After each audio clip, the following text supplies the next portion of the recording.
like I am live, huh? All right. Hey, everybody, it's me, Alex Berchuin. Of course, you know who the heck I am, right? So, but for those that don't know who I am, I'm Alex Berchuin. I'm in respiratory therapy. I'm the director for advanced lung and heart disease within HRN, of course, where we do pulmonary and cardiac rehabilitation. Anyways, long story short, I am going to be on here right now because I'm looking for about 50 people, if not more, about 50 people that want to be in our pulmonary rehab program, but just wants to ask questions first. So on here right now, on the comment section, please address any questions, anything. Hey, Michelle, any questions or anything, and I'll be happy to address them right here, okay? I'm going to give you my 2 cents on something, okay, that, oops, let me make sure that this, just to make sure the sound quality, Michelle, can you hear me okay? Just want to make sure sound quality is good here. Okay. All right. Obviously, you don't usually see me on after hours, but I'm here. I'm going to kind of give you my 2 cents on something here. There is quite a bit happening in the medical world, and I'm not going to read anybody's stuff out.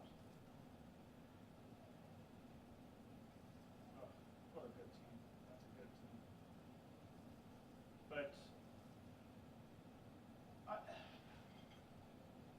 I'm going to lay it out as best as I can, all right? We're seeing a lot. Actually, Michelle, it does. Yeah, assumption, come on, no assumptions anymore. Yes, we found a different way where we can do it. Yes, Michelle, yes, we can, okay? We found out that as long as that we can monitor you through rehab, and you don't even have to be in, you still be in the pulmonary rehab itself, but we'll be billing it differently. And of course, it's all legal, you know, but we'll actually be billing the insurance with remote patient monitoring, not with the pulmonary rehab codes. So for other people that have, you know, sessions that they could use, of course, we'll use pulmonary rehab codes. But this one, we found out that you can actually be in our rehab program for one therapy unit, which is 1.5 hours a week, for 1 day a week per week. Okay, just to kind of get things moving along and started. And of course, there's a lot of things that, a lot of great things that would happen. But before I mention anything further, yes, Michelle, no worries. Before I mention anything further, I'm getting a lot of reports about, a lot of reports. And one of the reports I was getting is like, healthcare is so bad right now, I have to advocate. There's somebody else here too. There's a lot of people fighting, not just to live, but I guess they're fighting with their doctor. That's what I'm gathering, is they're fighting with their doctor. And I'm seeing it more and more, that the physician burnout to, look guys, there's a lot of great doctors out there, I promise you, there is a lot of great doctors, okay? But there are a lot of doctors that are, you know, yes, I've been seeing what a lot of people are experiencing. And I don't know how important customer service is. I'm not sure how important, to me, customer service with us, of course, you know, customer service has to be up in the up, like at the highest level possible with us. Because like just the other day, I went over to, I know it might not be so, not the greatest example maybe, but I went over to a fast food restaurant, and you know, I went through the door and I approached the counter and nobody was saying anything to me, not hello, welcome, anything like that. And I said, yes, hi, I would like to place an order. And person was like, what do you want? It was like that. I said, what happened to us? What happened to the customer service? What happened to us? Like, what's going on? I even talked to the manager. I said, and the manager was arguing with me. I said, this is your customer service? I was not confrontational at all. I was extremely pleasant. You know, all I asked for was, you know, what I wanted. And that's, like I said, it's not the greatest example, but also a lot of times when you go into doctor's office, you get this sassy person that just does not care about what you're going through. Everybody, I promise you, our customer service is amazing because we do not do that. And knowing HRN, we would fire the person who would do something as not answering the phone properly, not giving you the full attention and respect, everything like that. I'm old-fashioned that way. All the doctors here are old-fashioned that way. All the staff members are old-fashioned that way. We don't put up with that. We definitely don't allow our staff to do that. I'm not sure how many people will fight for you. I don't. I don't know how many people you have on your corner. How many times has your doctor called you? How many times has your personal clinician has called you about anything in regards to how you're doing? How many? I bet you, not a lot, if any. I'm telling you as a friend, I'm fighting for you right now. I'm staying over, not because it's something I just need to do. I'm staying over because there are people who genuinely need this help. Rehabilitation, and I got this from, which I'm kind of a little irritated with. I got this from this skilled nursing facility that the family member just wants to collect a check from their loved one, and that's it. They don't care about rehabilitation. They don't care about getting that person to feel better. That's not what, you know, that's the reason why I'm in here. That's the reason why I'm in here. I will say that. You know what I'm talking about?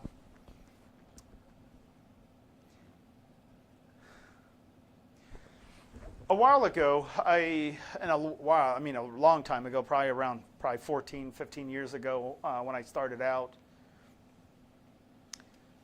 I went into this facility. I'm not going to mention the facility. I was governing about 72,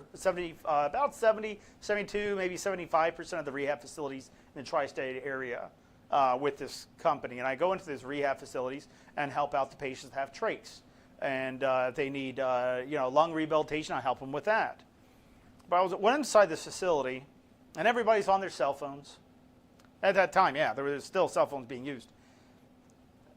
Everybody was on their cell phones, but the one thing that's not what frustrated me.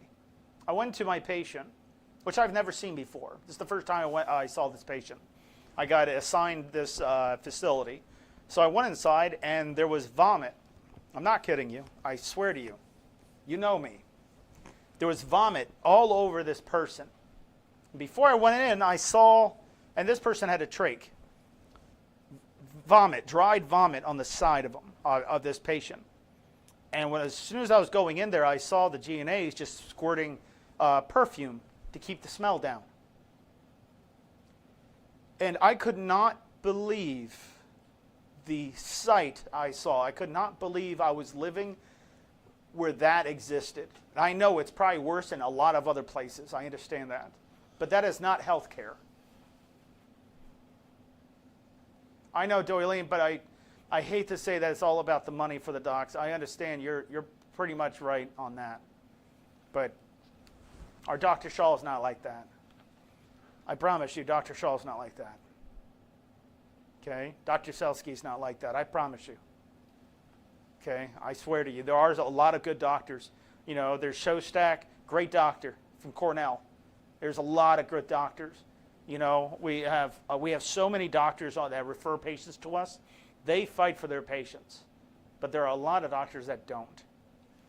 But in this facility, I went up to the nurse supervisor, and explained that I'm going to report this, and I have to report this.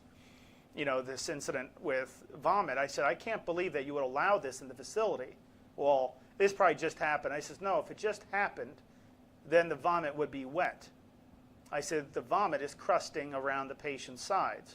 That means the vomit was there for probably more than 6 hours.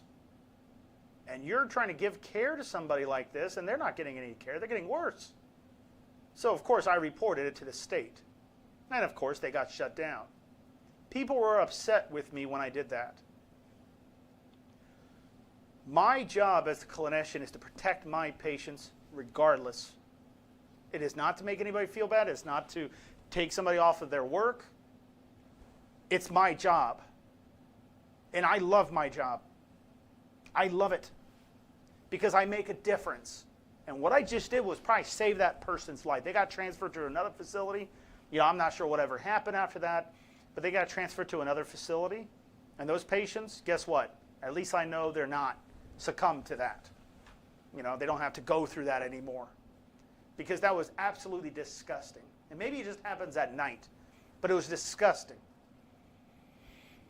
And now I'm getting patients just fighting for a reason to live. Sorry. They're fighting for a reason to live. They're thinking that they can't get rehabilitated, that the online program will be tough. No, it won't be, because I won't allow it to be. What I mean by that, it's not a pre-recorded thing. You're seeing me through FaceTime, just like if you were sitting right in front of me. This should not, ladies and gentlemen, this should not be confused. Our pulmonary rehab is remote. It's identical to being inside of a facility, except you're doing this from home. You don't have to have anything done with technology. I just enrolled somebody that was 95 years old that was worried about the technology side. I says, no. I will send you everything you need. Don't worry about that. I will walk you through it. I said, it is not a problem. This is what we do. We're used to doing this. This is not something that's alien to us. We know what to do. Okay? Look, I don't know what every facility can do for you, but I had this one patient that wanted to go to, I had this one patient that has a local therapist, and I says, look, I promise you will not get the same results. I said, the results might be subpar. I said, did you ask the proper questions? Like, what are your outcome bases? What's on average, for the people that see you, this is something a patient would tell a clinician. Simple questions. If I saw you 3 days a week, how much should I be improving by? What should I be looking for? If you saw 100 people, how many people benefited from your program? Meaning, got an increase in lung functions, was able to wean down oxygen, if not wean off of oxygen, being able to walk more than 600 times what that person was capable of doing. I'm talking about somebody who's only able to walk 25 feet to being able to walk 700 feet or 5,000 feet, close to a mile, if not a mile, or surpassing a mile. Went through 17 years of rehab, exercise, bike, tennis. You see, it felt great. Now I have to decide if I want to get the cipher valves. Yes. Hey, Ernest. Guys, I'm fighting for you. I promise I am fighting for you. Okay, so what I'm doing here right now is, if anybody here wants me to, because I swear to you, I will fight for you. Okay? I will. If you know me, and if you don't know me, just look me up. I'm a person that doesn't stop. We don't stop here. I'm looking for some people that have been neglected or has not gotten where they need to be at in their health, that have a legitimate lung disease or even heart disease, one or the other. If you have one of these problems and you are not getting a lot out of your clinician, maybe you haven't gotten the resources or the time, I will work around your schedule, and I will rehabilitate you personally myself. I have no problem doing that. I will have the team devote their time to you, I promise you. So what I'm doing right now is this. If anybody wants to be, I'm going to keep this open for 2 hours. I'm going to be here for 2 hours. Please do not add your name. I already know what your name is, because when you post a comment, Just tell me if you're interested in it, and I will reach out to you. Okay? I would prefer if you contact me, you can do a text. Okay? I think text works really, really well. But I'm going to give you my personal cell phone number. I'm telling you, I'm fighting for you. So I'm going to do something I don't normally do.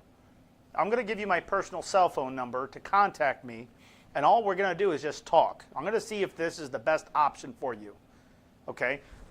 But you can talk to me about anything. You can talk to me about your frustrations. You can talk to me about which medications you're on and what's best is for this disease and vice versa. So who needs to be in my rehab program? Okay? Mine personally. If not the team's, but I want to work on you. I want to work with you first. Okay? Look, I know what everyone can do, but I do know what I can do. And I'm a go-getter. And I'm passionate. And I will treat you with high respect, but understand I'm here to get you results. And I won't stop until that happens. Now, you can look at me as all, I understand that you can look at me as a person that's just trying to pull in patients. No, people that know us, we have a tremendous amount of patience. But there are people on here who are suffering that don't need to suffer. That's who I'm fighting for. For those people who actually want to get better, that's what I'm doing right now. So if you want to be in our rehab program, I'm going to write your name down as I see it on the comment section, and I'll reach out to you however way, or I'll give you my contact information. Okay? Here, I'll put it up on the board. I'm not kidding, everybody. I'm not kidding. This is my cell phone. Just all I ask is please don't abuse it.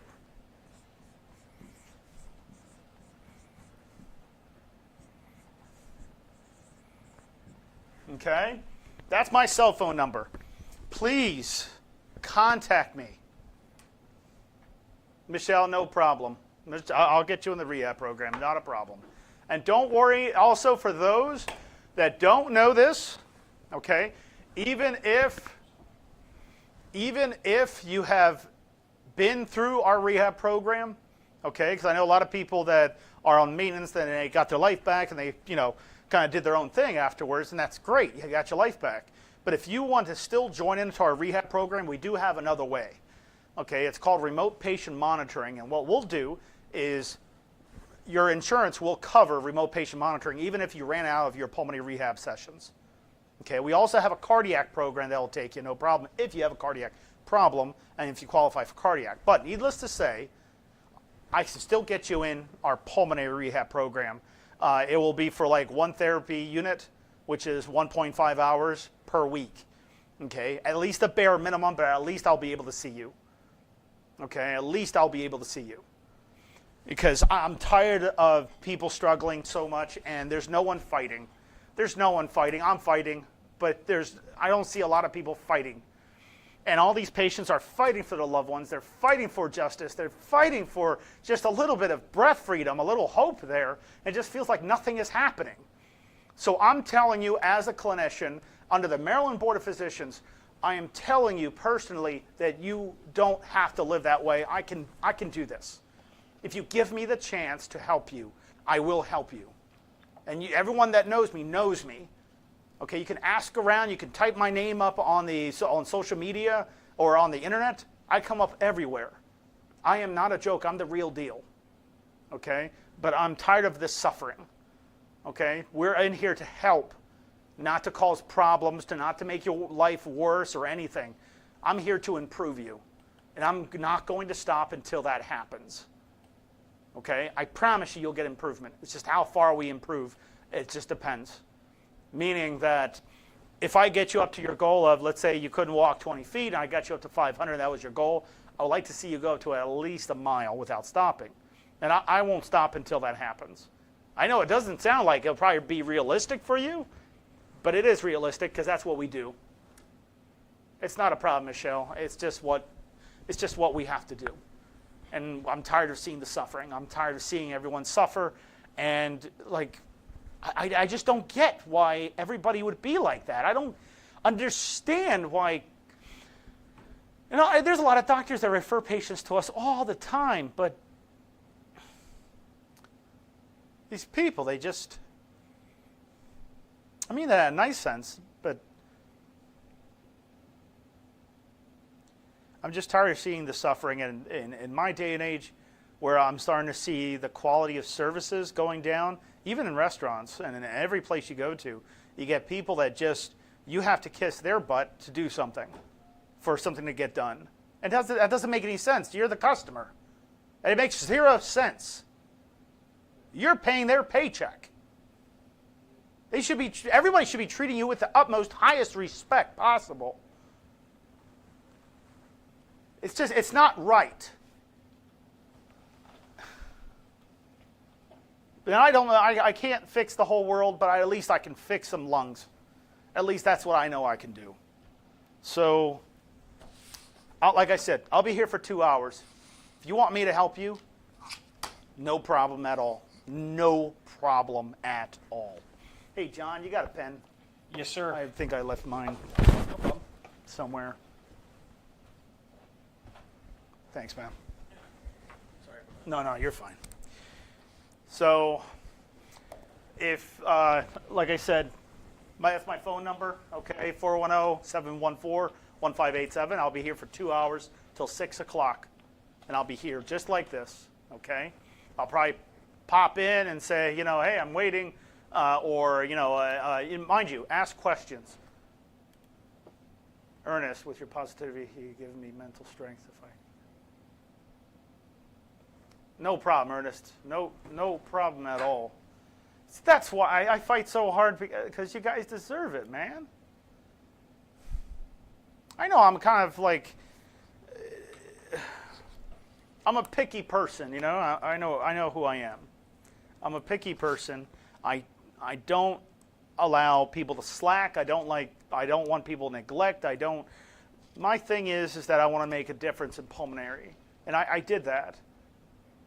But I don't think I've hit it 100%, because there's still people out there that don't know that there's more than just hope out there. Hope will get you so far, It's almost like, you have, salt and sugar look identical.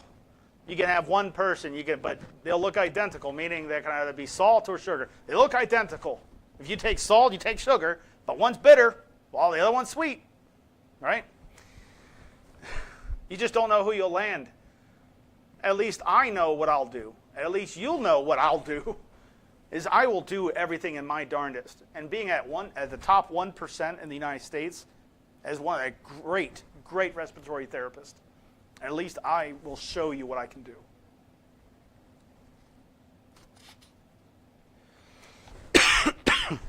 Bless you.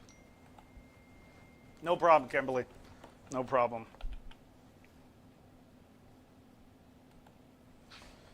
Okay. Anna, I will contact you after this. Thank you. And remember, everyone, can't mention everyone's phone numbers or names or anything, but if you text me, I'm going to respond to you. I promise you. Okay? Look, I'm sure you guys have been through a lot, and I know you have been through a lot. All I have to do is look at patients before they came in, and I can see that they're going through just, I don't want to say how, in a handbasket type of thing, but so cliche, but you're going through a lot. At least let me take and resolve something for you. At least let me do something. Let me do what I'm good at. Let me show you how good I am, okay? And I won't waste your time. I won't give you false hope either. I'll tell you exactly the way it's going to be. And even if you're at end stage with like 2% lung functions, which would be pretty bad, but even if you're at 2%, I'm still going to increase your lung functions. And trust me, I won't stop until it gets there. Okay? I'm pretty sure at 2% you wouldn't be that alive, but I'm just saying even if you're at end stage, I can still rehabilitate you. I promise you, just give me the chance to show you what I can do. Okay? I'm just tired of everyone suffering, and I know I can do something. I know I can help. I know I can do something like this. And this is all I ever do. This is all we ever do. Okay? So guys, just keep it going. I'm just going to write down. Like I said, I'm going to be here till 6. It's 3:54 p.m. right now, Eastern Standard Time. I'm going to be here for 2 hours and 6 minutes. Good. Much better. No worries, guys. If you call me, I probably won't be able to answer because I'm on this. But if you text, if you call, even if you call me, I'll still have your information on my cell phone. This is my personal cell phone. Okay? I'm giving you my personal cell phone to reach out to me. All right? No problem. No problem at all. Guys, just keep it going. I promise you, I'm not going to give you false hope. I am going to show you why we exist. Okay? I'm going to show you what a good pulmonary rehab will do. And if you could just do me a big favor with it, okay? Once you start getting better, it's not if. It's once you start getting better because like I said, I won't stop. I won't stop. I won't overwork you. I won't make you regret anything. But once you start getting better, I want you to say something to other people, to your doctor that might be overworked maybe, that just letting your doctor know, letting your friends know that there are people out there that are very good at their job and they don't mind the workload.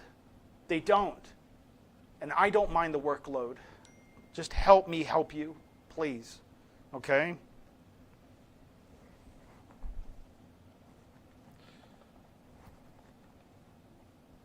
I put the number in the chat, Alex. Thank you. I'm just tired of seeing it. All these people are just dying, and I got this one from this skilled nursing facility that the daughter just wants to get payments. It doesn't make any sense. Your father is dying, and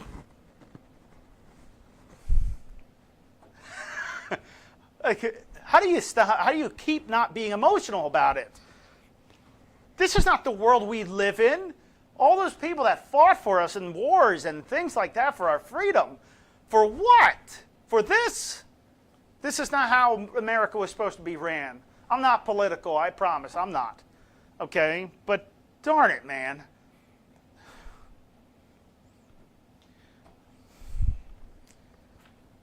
If I can at least make one impact, it'll be this. Okay? Now, I hope that'll be more of an impact than that, but I know it's probably what people want, but I just wanted to show you that it can be worked, it can be done, because this is all we ever do. Rehabilitation, what a true rehabilitation, meaning you come in, not physically because it's all remote, but you do the therapy, you get better, and you don't need us again. Okay, you get your life back. You get to be able to walk around the park when you couldn't even walk around your house. Like going outside, going grocery shopping again. I know there was a lot of people like that. They were having health aides go grocery shopping for them because they couldn't do it. And they missed that. I would miss that. I know it sounds very benign, doesn't it? Well, it's just grocery shopping. It's the independence. People being independent, people don't like to depend on everyone else. They want to be independent. And of course.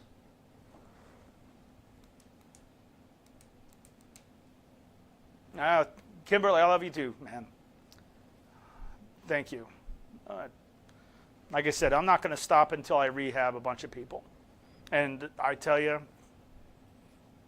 it's just so sick to see that all the other health cares and all the other clinicians just want to collect money. And all they want to do is just that. They don't want to help their patient. If you're good at something, then do what's good, you know. Yes, you're going to get paid for it, but do what's right. Do help those people. It's not complicated. It's not rocket science. People just need a little TLC. Some people are scared. They can't even go outside because they're so scared. Their anxiety is all the way up to the roof, you know. Like being able to walk and go to the bathroom is a goal for some people. I am not kidding. There are people like that.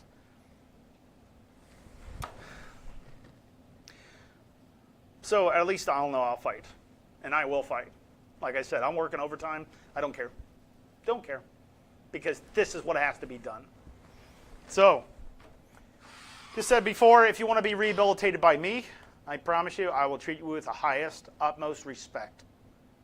I will make sure that whatever we do will benefit you greatly. And what I mean by that is the very first thing that I'm going to do is, I have to do actually, is fix your lungs up to a better level. The only thing is that once I start doing that, people tend to goof off afterwards sometimes because they feel like, okay, now my breathing's better, now I can do everything. But they forget that their legs are weak, their muscles are weak, their anxiety's still up, their habits are still there. You know, bad habits, not good habits. There are such thing as good habits.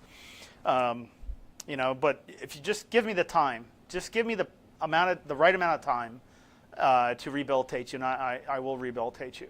But like I said, I won't stop. It's very strategic. You know, I'm a scientist, and I will just do whatever it takes.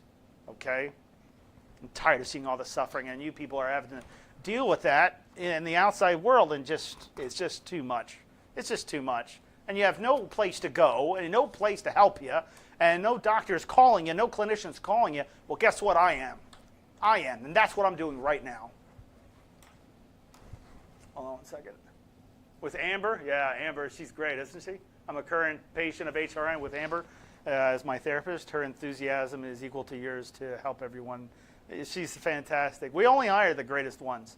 And even a lot of times when we hire respiratory therapists, they don't know a lot about pulmonary rehab. Some do, but we do have to train our rehabilitation therapists to our level, and that's the on-job training. Found a lot of our clinicians are prior rehab therapists, but the training that they got in the hospitals wasn't up to par. You know, it was too, all right, here, let me give you respiratory medication. Okay, you go with physical therapy onto your treadmill, and I'll see you later. That was the extent of pulmonary rehab. That's not us. My job here is to first fix your breathing up to a better level. Once I do that, then I'm going to start strengthening you up. I'm going to start doing meditation with you. I'm going to start going over all your medications and see which works, which doesn't, because I found out 90%, I'm seeing the number 90% of the patients were on the wrong medications, or on the medications that never met proper deposition. And the doctors mean well, but they don't know that part. You know, that's why there's a such thing as a pulmonologist. You know, mostly if you go to a pulmonologist, they'll get it right, but there are some pulmonologists that still do get it wrong. I'm not putting anybody down. I'm not saying I'm the greatest of all times, but I am really good at what I just know what I can do. I just know what I can do. Okay? And who is that anyways? Let me see that. Twinkle Riley? I love that name. Always stay after class to ask questions, get answers prior to HRN. I did therapy at my local hospital, and I was pleased. Let's see, I was pleased with my improvement, but with HRN, I am amazed with my improvements. Yeah, HRN, there's, you know, though we had the, let me actually bring this up here. Mind you guys, just text me, call me, just text me, anything, I will get a hold of you. Remember, I'm going to enroll you. But first, before I do anything, I'm just going to talk to you first. I'm going to see if this is the best option for you. Okay? We work with cancer patients, lung transplant patients, stents, everything. COPD, idiopathic pulmonary fibrosis, fibrotic lung diseases, you know, all types. Okay? But if you come up and if I see that your work of breathing is because you're a little out of shape, I'm still going to help you, but I don't think you need pulmonary rehab. I need people that actually need pulmonary rehab, okay? But if you feel you need it, I'm still going to help you, okay? Even if you don't qualify, I'm still going to help you. Like I said, somebody has to fight for these people, and I'm going to be the one that fights. And I don't mind doing that because that's what I do. I was a soldier back in 1999 at Fort Knox, Kentucky, okay? I have been nonstop, and guess what? I'm always like that. It's just sad to see that some people don't see that. Not you, I'm talking about clinicians don't put in that much effort for some people, and it's just really sad to see that. This whole experience has been amazing. I previously attended a PT program through a hospital, and this puts that to shame. This program should be the blueprint of all other programs to follow. Not only exercising, but so much more. The general information I have learned from Amber about my body and how it works has been life-changing. Everything she teaches is done in an easy-to-understand format, and exercising is done at your own pace. Thank you, Amber, for all your staff at HRN, Elizabeth Warner. And thank you, Elizabeth, for that. You know we do a good job, but there are people that really do need us. And like I said, I'm going to fight for you, okay? So I'm here till 6. I'll be on till 6. Ask questions. Any questions you want, I'll be happy to answer any questions. It doesn't even have to be with pulmonary rehab. You can ask any types of questions, okay? Any questions that's on your mind. I'm better than the internet because I also have a book here just in case if I can't answer something, I'll look it up. But most of the time, I can answer them, all right? I promise you results, guys. I promise you. I'm not going to let you down. I will not let you down, okay? Just give me the time to help you. Just give me a moment to help you. You'll find that I am not a joke at all. I know a lot of people don't ever say that about me, but maybe you don't know. And I'll be there for you. I'm not kidding. I will be there for you. So we're going to keep everything rolling. Like I said, text me. My phone number, my personal cell phone. I have it right here. Okay? So you're working with the pulmonics. Yeah, and if you're with pulmonics, no problem, okay? Pulmonics, remember, they're the Zephyr valves, okay? We will work with your doctors. That's not a problem. Don't think there's no options out there. There's a good options, and there are a lot of bad options out there, and I really do mean bad options out there. Because from what I've seen, there are companies out there now just doing the worst things for these doctors that some of these doctors, they're just burnt out. And I hate to say this, but there are some companies out there trying to throw money at them for referrals. And the doctors are saying yes to it instead of looking at the quality of life for the patient. And it frustrates me to no end. It really does frustrate me. Because we're the ones doing a good job. And you have somebody who does not do a good job, and they're the ones who, what? Did I text the right number? Yes, Michelle, you did. I got your text, Michelle. No worries. No worries at all. You texted the right number. Okay. Guys, just keep it coming. Like I said, I won't stop. I'm going to be right here. And if you have questions, please write in the comment section. I'll be happy to address those questions. I think this was long overdue. Long overdue. Well, while I'm waiting for some questions or people wanting to contact me, I am going to go over some things here.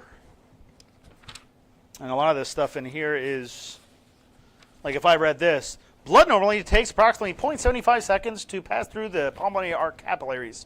This is more than enough time to ensure complete diffusion of oxygen across the alveolar capillary membranes normally. What it means is that when blood transports past a certain membrane, that like the alveolar capillary membrane, there's a certain amount of time that it passes through and how much it obtains from that pass through.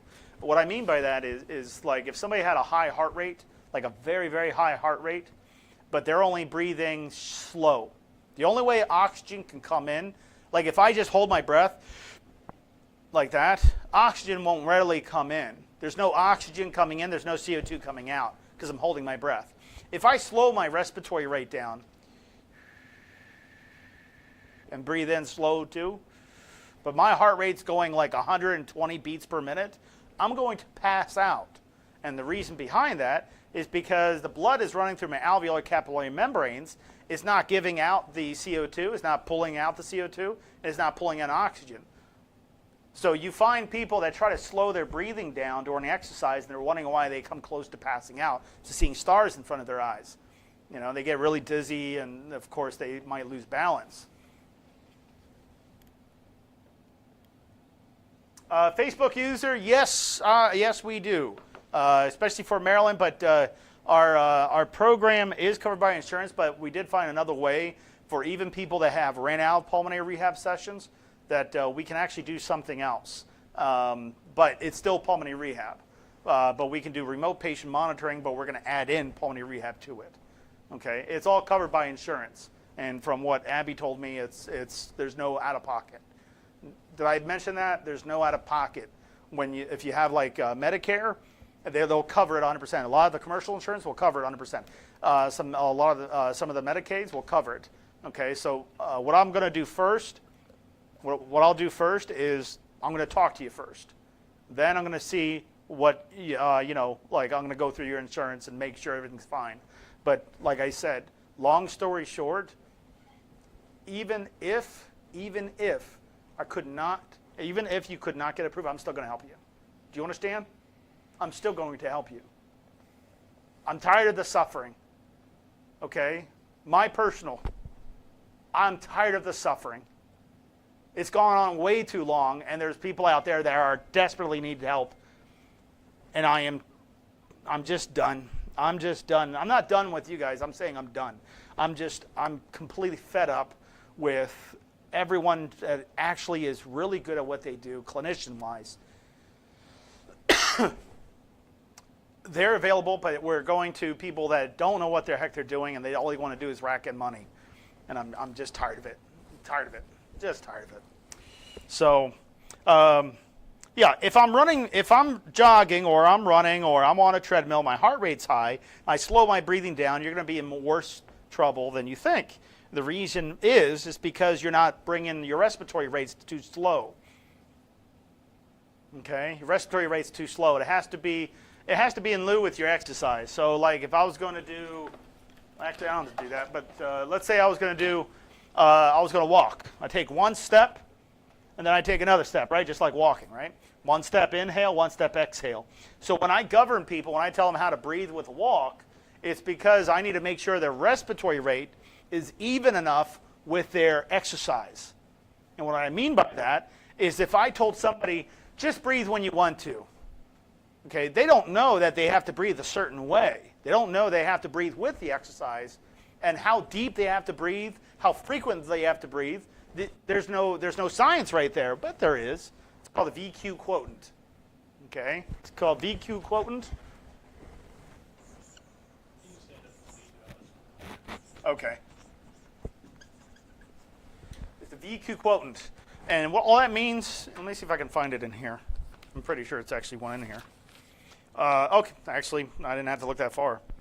The relationship between alveolar PO2 and CO2 with changes in ratio of ventilation to perfusion and the respiratory exchange ratio, called the VQ quotient, is relatable specifically for exercise. That's the Rate and Health Disease, Philadelphia, 1983 Sanders. Okay, so I'll read this, but I'll give you the layman's version, like an easier way to understand it. Causes of regional differences in VQ. Regional variations of VQ in normal lungs are mainly caused by gravity and thus are more evident in the upright posture. Because the pulmonary circulation is a low pressure system, blood flow in the upright lung varies considerably from the top to the bottom. This is in reference to fundamentals of respiratory care. This is a textbook respiratory therapists get. So the venous blood entering areas with VQ ratios of 0 cannot pick up oxygen or unload carbon dioxide. That's because the person is either holding their breath or slowing their respiratory rate too low. I know it might feel unnatural to breathe that fast when you're walking. Inhale, exhale. But literally, if it doesn't feel natural, that means you have been doing it wrong for a long time. That's all that means. If it feels unnatural, it just wasn't ever done. Because anything unnatural is something that you're not used to doing. But that is an actual way of walking and breathing at the same time. Inhale, exhale. Before I even start anybody on pulmonary rehab, we go over the basics in a chair. I'll say, just take, and you guys can do it with me right now if you want to. Just take one step. In your chair, one step. Inhale. Now, how deep do I breathe in? Enough to expand my chest. If I see a chest rise, that's deep enough. If I barely see a chest rise, not deep enough. Inhale. I see the chest rise, go straight to exhale. Then I'll slowly increase the speed. Inhale. Exhale. In. Out. Well, I'm feeling a little lightheaded because of that. That's because you're not moving. You're not standing up and walking. You're doing it sitting down. That doesn't take a lot of energy, and the VQ quotient will be too high, meaning that the respiratory rate's too high for that type of exercise unless you're actually walking. So if I stand up right now and I start walking, then I can use that respiratory rate, and I won't feel lightheaded like that. Inhale, exhale. That's just like that. It's not a problem. Now that type of breathing, what we call a 1:1 ratio, is very good for people that either get out of breath too quickly, or they're about to go upstairs, or they have to go up a hill. Their other ratio of breathing is the 2:1, meaning every 2 steps you take, you breathe in, 2 steps you take, you breathe out. That's a normal breathing pattern when you walk. Okay? And that's what usually I'll teach those 2 variations. There are a total of 3 variations of breathing that you would do during an exercise. So it's not complicated. It's not like a ton of information that you have to learn and know. It's a little bit of information, but it's important information. So when we're looking at ventilation perfusion ratio, or called the VQ ratio, the ideal ratio of 1.0 indicates that ventilation and perfusion are in perfect balance. A high VQ indicates the ventilation is greater than normal, perfusion is less than normal, or both. In areas of high VQ, the PO is higher and the PCO2 is lower than normal. Why is that? Because when I'm breathing like that, I'm getting rid of a lot of CO2. A lot of it. Look at it this way. You're walking, I don't have to worry. You're walking and breathing the way I'm showing you. You don't have to worry about your CO2 being too high. You don't have to worry about your heart rate going too high as long as you're breathing the right way. Now, if I see that your legs are very weak and you're trying to stand up and walk, you might need to strengthen up your legs a little bit, and that's what I'll do with you. I'll strengthen up your legs because the muscles needed to stand up and walk the demand might be very high. Do you understand? The demand might be very high. But my ability, because my legs are weak, my muscles are weak, because I haven't been walking, I haven't been exercising for a long time, I need to strengthen those up because it'll take 3 times more energy to make myself move from point A to point B. Okay? If it sounds like a lot of calculus or it sounds really difficult, I'm not trying to be ambiguous. I'm not sugarcoating anything. I'm just letting you know that I have to pick up your volumes on your respiratory rate. I got to pick up your volumes on your lungs, and I have to double check and make sure that there's no shunting. I have to make sure that your oxygen levels are perfect. I have to make sure of a lot of things, of course. So when you're exercising with me, I need to keep track of your heart rate, and we do that with a pulse oximeter. And it could be your pulse oximeter. So here is related hemoglobin saturation and PaO2. So the problem, and this is called a mini clinic on this. Problem, pulse oximeters are simple bedside devices that measures HB or hemoglobin saturations by way of non-invasive probe taped to the patient's finger, or a simple pulse oximeter put on your finger. Does anybody remember which finger is best to use? It's not your index finger is the best. It's actually your ring finger is the best. But not saying the index finger can't be the good finger. I'm just saying the best one, because it's the most vascular, it'll give you the best results, is your ring finger, because it goes straight to the heart. Isn't that romantic? Okay. Although oximeters measure hemoglobin saturation percentage, blood oxygenation still tends to be quantified according to arterial PO2. Is there a way to relate these 2 measures without carrying around an oxyhemoglobin dissociation curve? The dissociation curve can be a little bit, yeah, I got you. No worries. You're always told the middle finger? I would tell the person, I would give the other person the middle finger. I'm kidding, Janet. Don't mention that. That's just a joke. No, the middle finger is not the best. It's actually the ring finger. If you get cut on your, God forbid, but if you got cut in your ring finger, you could actually bleed out because there's an artery. The ring finger is a very vascular finger. It's a very, very vascular finger. That's why we call it a ring finger, because it goes straight to the heart. So what is this basically saying related to hemoglobin saturation and PO2, the problem? Well, very simple. If I put a pulse oximeter, yeah, Kimberly, don't mention it, please, because I'm going to get in trouble because it's late. The coffee's still working. But I promise you, everybody, I'm sound. I'm just, I was just frustrated with all the clinicians just not giving their patients a day and time. I'm tired of it. I'm so tired of it. All these people struggling, I mean, you guys are just, you guys just, but I'm just fed up with it. So I'm going to do whatever it takes. If no other clinician wants to do it, I will. I know we will, but I know I will, because I won't stop until it's done. Okay? I will fight for you. If no one's fighting for you, I will. All right. So basically, when I put a pulse oximeter on, a lot of people don't know that the finger is the last line of sight. Okay, what I mean by that is if I'm measuring 80% on a pulse oximeter, just pretend, okay? I know 80% doesn't sound great. But if I am measuring 80% on a pulse oximeter and my SpO2 says 80% oxygen, a lot of people get scared, but they forget one major, crucial, important thing. Like a very incredible, important, let me see if I can go into some of the anatomy here. Should be able to find. Here's this for you. Oh, thank you. So when I put a pulse oximeter on, the first line of sight is not my finger. First line of sight, and what I mean by that is you breathe in the oxygen, you breathe in air, right? You bring in the oxygen, okay? The first place it goes to be measured is not your finger. The first place gets oxygen pulled out of it is your heart. Because as soon as it goes into the lungs, it goes to the heart. The heart right then and there consumes oxygen at 20% oxygen. So meaning what I mean by that is the oxygen that came into your blood at that point gets traveled to your heart.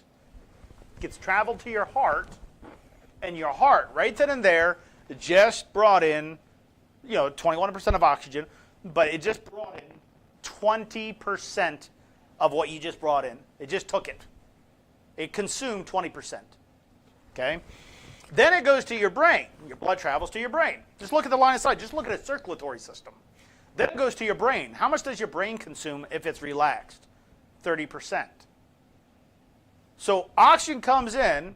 It's being depleted by your heart. It's being depleted by your integumentary system, lymphatic system, nervous system, your brain, everything. When you measure on your finger, you're measuring what is left over. So what is left over is 80%. Why would you get scared when there's still 80% of oxygen? Because at the finger, there's nowhere else it's going to be used. It just, as soon as it ends at the extremity, it circulates back through the veins and starts the process all over again. You're always measuring what's left over, never what you bring into the body. Did you know that? So if I saw 80%, I wouldn't be scared of what's going to happen. I wouldn't. But then you say, well, how come some doctors say because doctors didn't learn therapy? They don't learn rehab. How many doctors have you been through rehab that learned rehab? They learn medicine, right? That's what they go to school for. I took my MCATs to become a cardiologist in the beginning. I went into pulmonary, but at first I want to be a cardiologist. Okay? Doctors don't learn therapy. Therapists learn therapy. Doctors learn medicine and procedures and protocols. Do you understand? So some doctors don't even know that pulmonary rehab exists. Some doctors don't even know that, that pulmonary rehab could actually extend the life dramatically, if it's done right, dramatically on their patients. And their patients are not going back and forth to the hospital. You have all these doctors are overwhelmed with so many patients. You just learned this, Kimberly? Yeah, it's pretty neat, isn't it? I love the science of things. I love how things work, the physics behind it. Because when you look at it in the physics point of view, it really gives you a better explanation. Instead of saying, lungs consume oxygen, they relieve CO2, but looking and dissecting it a little bit, you really learn the fundamentals of the nitty-gritty, getting down in the deeps. So anyways, I put a pulse oximeter. I see a patient at 80%. I'm like, oh, that's okay. What do you mean? Because your brain already got its fair share of oxygen. So I'm not worried about your brain dying. I'm not worried about your heart going away. Your levels already, they're good. Okay? But were you exercising? Or were you sitting still? What I mean by that, if I saw 80% on oxygen sitting still, I'm gonna investigate. But if I see 80% of somebody exercising vigorously, I'm not going to worry so much because they're exercising. Their body's consuming more oxygen during exercise than it does at rest. It's not rocket science. Okay? Guys, don't forget, just keep it coming. I see a lot of people want to be in the program. Great. Remember, I'm not going to sign you up first. I'm going to talk to you first. I just want to know what's going on. I'm here to help more than you could ever imagine. Okay? I'm not going to sign you up. I just want to talk to you first. And if it seems like pulmonary rehab is a good way to go, okay, then we're going to talk about that. If you don't want to be in this pulmonary rehab program, then I will look for a better place for you to be at if you want to go into a physical program. Okay? But I do know what we can do, and we hold a 98 percentile. 98 percentile. We're almost at 100%. 98. You won't find any place like that. Because the average is 11% successful, not 98% successful. Okay? All right. Alex, so, can I ask a question real quick? Please, go ahead. My question is, you had mentioned that's the case for when you're exercising, Yeah. 80%. Now, I noticed this back when I first started. I had an anxiety issue, and I checked my pulse ox, and it was like 88%. Can that happen with anxiety as well? Of course, because when your brain, right now, is like my brain is probably up and up because all the frustration, all these people being neglected. At a relaxed brain, when my brain's not overworked, or your brain, or somebody else's brain, right now it's consuming 30%. But if it's anxious, it might consume 60%, 70%. And if the brain's consuming, if an organ is consuming that much oxygen, it's going to give off a lot of CO2. And what causes out of breath? CO2. That's why if you see somebody has a panic attack, what are they doing? What's going on? I think I'm having a heart attack. I'm not sure what's happening. That's what's happening. Is their brain is just consuming everything they got. They're sitting still doing nothing, but their brain is moving a mile a minute. Or a mile a second, rather. Thank you for clarifying that, of course. sir. Yes. That's why in pulmonary rehab we like to work on anxiety-related issues, because once we get pulmonary underway and it's working out really well, the oxygen levels look good, lung functions look good. Once we get that, then I would like to see it stay that way. But in order to stay that way, I need to make sure that person knows how to handle stress a little bit better. Not saying no one here can handle stress. I think we're professionals at this, handling stress, but sometimes a little bit of meditation. I know it sounds outside the box, but guys, everybody, ladies and gentlemen, I would not do it if it didn't help. And it does help a lot. Knowing what to do when situations get worse is half the battle. It really is. Because you have maybe your loved ones sometimes, but maybe you have loved ones that are just yelling at you, come on, we gotta go, and you're trying to do everything you can, but you're only limited to what you're capable of doing. No worries, Michelle. Like I said, if all in all, I'll talk to you. Don't worry. But I should have done this a long time ago. I did this a long time ago. Boot camps.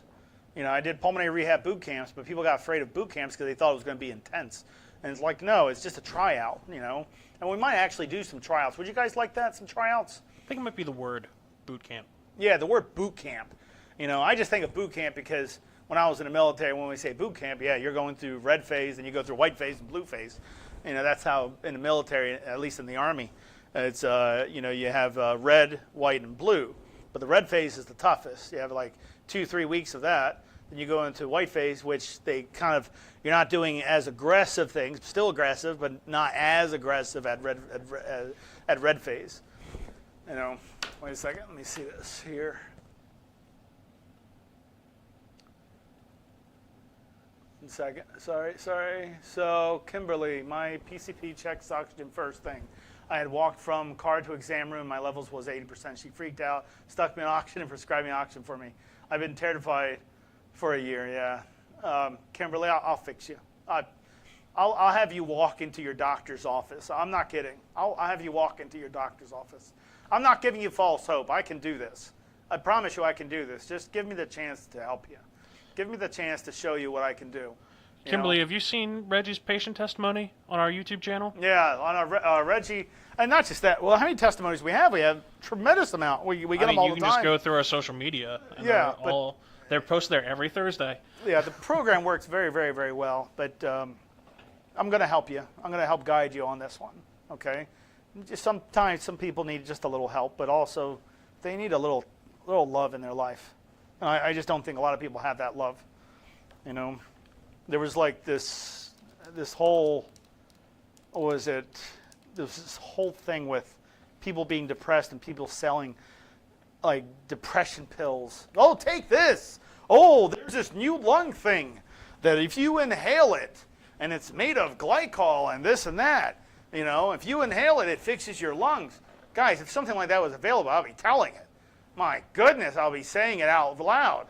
Like, here you go, you know, that's... But nothing like that exists. You know, you get comments sometimes, especially on social media, that some people are just absolutely horrible with other people. Do you want me to share what I saw the other day? Yeah, please. I saw somebody ask about hydrochloride therapy, or hydrochloride therapy, something like that. Hydroperoxide? Yes, but it was worded differently. Okay. My point is like I literally Googled it. Yeah. And it wasn't FDA approved at all. So like that was just you've got. We're not gonna throw something that might cause harm. We're not gonna make somebody's life worse by hoping this thing works. It's either gonna be tested or not. You know. But I'm not gonna have my patients, especially go through us. I'm not gonna have our patients use something that I recommend that doesn't work. Because it's going to make me look bad. It's going to make all of us look bad, and poor guys, the poor patient, is going to suffer from it. No, I'm not going to do that. Of course I'm not going to do that. We're not going to do that. Judy, like I said, just contact me. I'm going to contact you after. Okay, it probably won't be today. It'll probably be tomorrow. Most likely it will be tomorrow. But I'm going to be here till 6 o'clock. My phone number is 410-714. It's my personal cell phone. I'm doing this because I can't have everyone suffer like this, and these people actually need help because their clinicians aren't giving them the time of day, which they should be. So I'll show you what healthcare is supposed to be like, okay? It's supposed to be excellent. It's supposed to be genuine and excellent. It's supposed to give results. You're supposed to feel better about yourself. You're supposed to feel better about your body. You're supposed to feel better when you leave the program, not stay the same or decline. It's not how healthcare was supposed to be. Healthcare was always supposed to be successful. And they monopolize every single freaking thing out there, and it's irritating the living daylights out of me. Can I fix the lower back? If it's lungs, yes. But I'm not sure if I can fix the lower back. I can give you some helpful tips about lower back exercises, as well as different types of stretches that a lot of people don't like, you know, because they fear stretches. But yes, I myself have back issues, and I have to take it easy sometimes because when I was younger, I was not intelligent enough to know what my limitations were. And of course, I hurt my back doing dumb things as young people tend to do sometimes. You too? Huh? You too? No, I lifted a pipe because everyone said, you can't lift that, Alex. And that was a long time ago. I was a plumber. And I was doing plumbing when I was going through some of the college and stuff like that. And anyways, I was an apprentice plumber at that time. And you know what's funny is plumbing is nearly identical to the arteries in a human body. Circulation, yeah, nearly identical. Nearly identical. Because you have large arteries, which are the larger pipes, then trickles down and gets smaller as it goes down. And it feeds, the capillaries, which are, half-inch pipe to a faucet, And but if you look at it, it almost is very similar. But anyways, they said you can't lift that 10-inch pipe. It was a full stick, 10-inch Schedule 80 pipe. And for those that know steel pipe, that's 1,035 pounds. If I recall, that's 1,035 pounds for a 10-inch diameter, 20-foot length steel pipe. And they said I couldn't lift it, and of course I told them I can. And I did, but it was at a cost. And I have back issues from it ever since. Was it like the what was it, the piano player in World War II? Just hoisting it above your head, like that one movie? Oh, Warrior? Yeah. Oh, he was holding a board. Yeah. Was it like that? Yeah. No, not that aggressive. I think that gentleman went through a lot worse than I did. But just a little.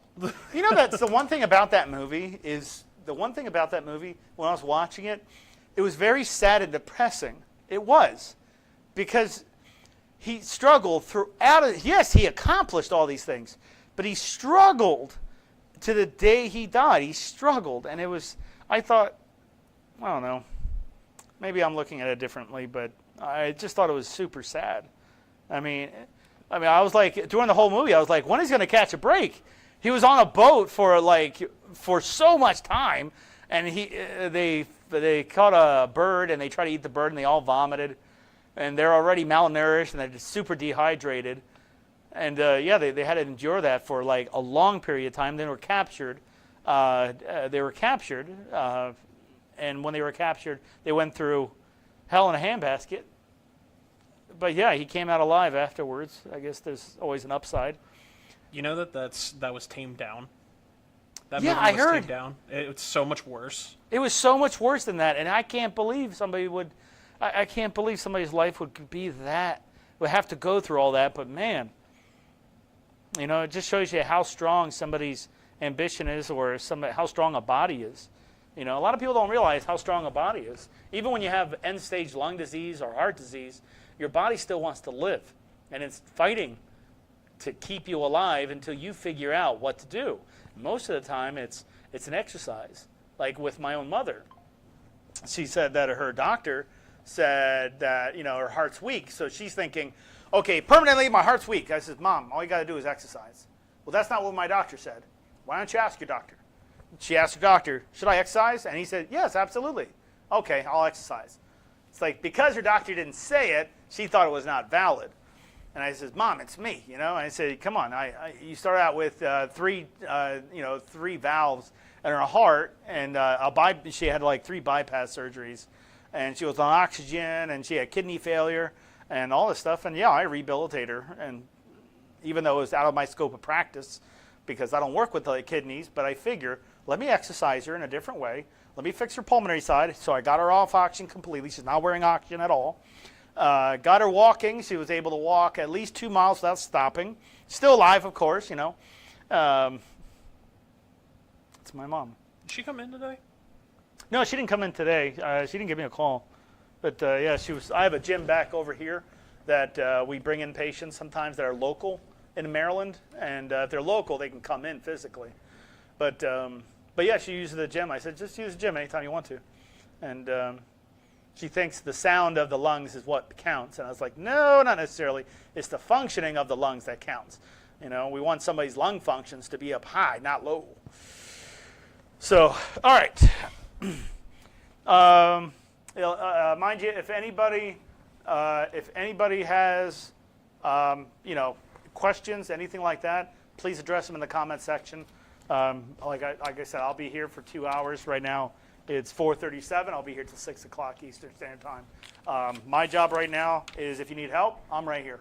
Okay. If you want to be in the rehab program, I'm going to talk to you first. Okay, because it's an actual program. I want to make sure that you understand it's a certifiable program. It's a legitimate, very, very high functioning program. And people that come into the program are not able to do a lot at first because their inability to exercise, because of lungs, because of heart, whatever the case may be. But I'm able to rehabilitate those types of people because I'm a clinician. That's what I do for a living. All right, let's see here. Let's not go to that one yet. I get this a lot from scoliosis. A lot of people have, different back issues, and we were talking about back a little bit. Thank you, Facebook user. And for those that have back issues, but spinal issues. Let's talk about spinal issues. Okay, so the thoracic cage, of course, our thoracic cage, that's, in our chest, contains the lungs and supports the muscles of respiration. Normal ventilatory mechanics depend on a compliant thoracic cage with free exertion throughout the respiratory cycle. What that means is that somebody with scoliosis, okay, when they have curvature of their spine, their diaphragm tends to push out a little bit. Their lungs tend to crunch a little bit, and it's a little harder to breathe. There is ways around it to still go through rehabilitation. I would just have to know that before I rehabilitate you, because I would have to tweak the therapy a little different. My therapy to do that would be work on the lungs independently. And what I mean by that is, lungs. You guys know how many lungs you got? Does anybody know? Here. If you say 2, no. If you say 2, here. I don't know if you can get a close-up of this, John.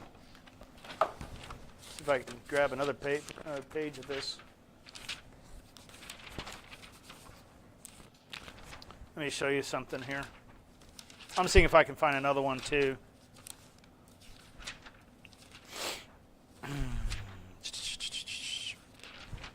No, it's going through fetus. Okay. You get a close-up of that. Okay. You have 2 lung lobe segments. You have 2 lung lobes itself. But when I say how many lungs you have, you see these lines? They're called fissures. Okay? They're called fissures. You have 3 on one side, 3 lungs on one side, and 2 on the other. You have 2 lobes, but different segments. So the segments altogether are a total of 5. So when somebody says how many lungs you got actually, yes, you got a lot more than 2. How many lobes you have 2 lobes. But how many segments you have 5. You have 3 on the right, 2 on the left. Okay? And they're separated by fissures. You can pick up a model lung and see it. You see these lines, they're called fissures, and I can separate this lung, and it won't affect this lung at all. These 2 lungs, it won't affect them, those segments at all. Okay? So I can pull this lung out and still keep those 2 in. When they do a lobectomy, that's usually what they do. Is they cut it from the fissure, or they do a little different sometimes, depending on the circumstances. So each lung is divided into 2 or 3 lobes, which are separated by 1 or more fissures. This right lung has upper, middle, and lower lobes. The left lung has only an upper and a lower lobe. Both lungs have an oblique fissure that begins on the interior chest at approximately the 6th rib at the midclavicular line. These fissures extend laterally and upward until they cross the 5th rib on the lateral chest in the mid-axillary line. Mid-axillary line. Okay, so if I count ribs, here's my clavicles, go down. Here's 1, 2. Now I just have to push in a little bit. It's easier to feel on the side of your ribs than here, because you got the chest muscle that kind of, you don't feel as much ribs, But yeah. When we work out muscles, we don't just work out the diaphragm. I find a lot of clinicians out there, a lot of respiratory therapists, tend to only work out diaphragmatic muscles and not the intercostal muscles also. And so I have patients that say, why is my breathing still the same when they went to a pulmonary rehab? So they get this idea that all pulmonary rehabs are like that. Not ours. Ours is very unique because we are very good at pulmonary rehab because we work the whole thing out. We don't assume that, let's just work out the diaphragm only. No, the diaphragm just happens to be a big muscle. It's stimulated by the 10th cranial nerve. But anyways, let me use this here because I don't have a spongy lung.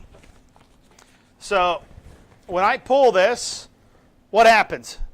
Well, the center thins out, right?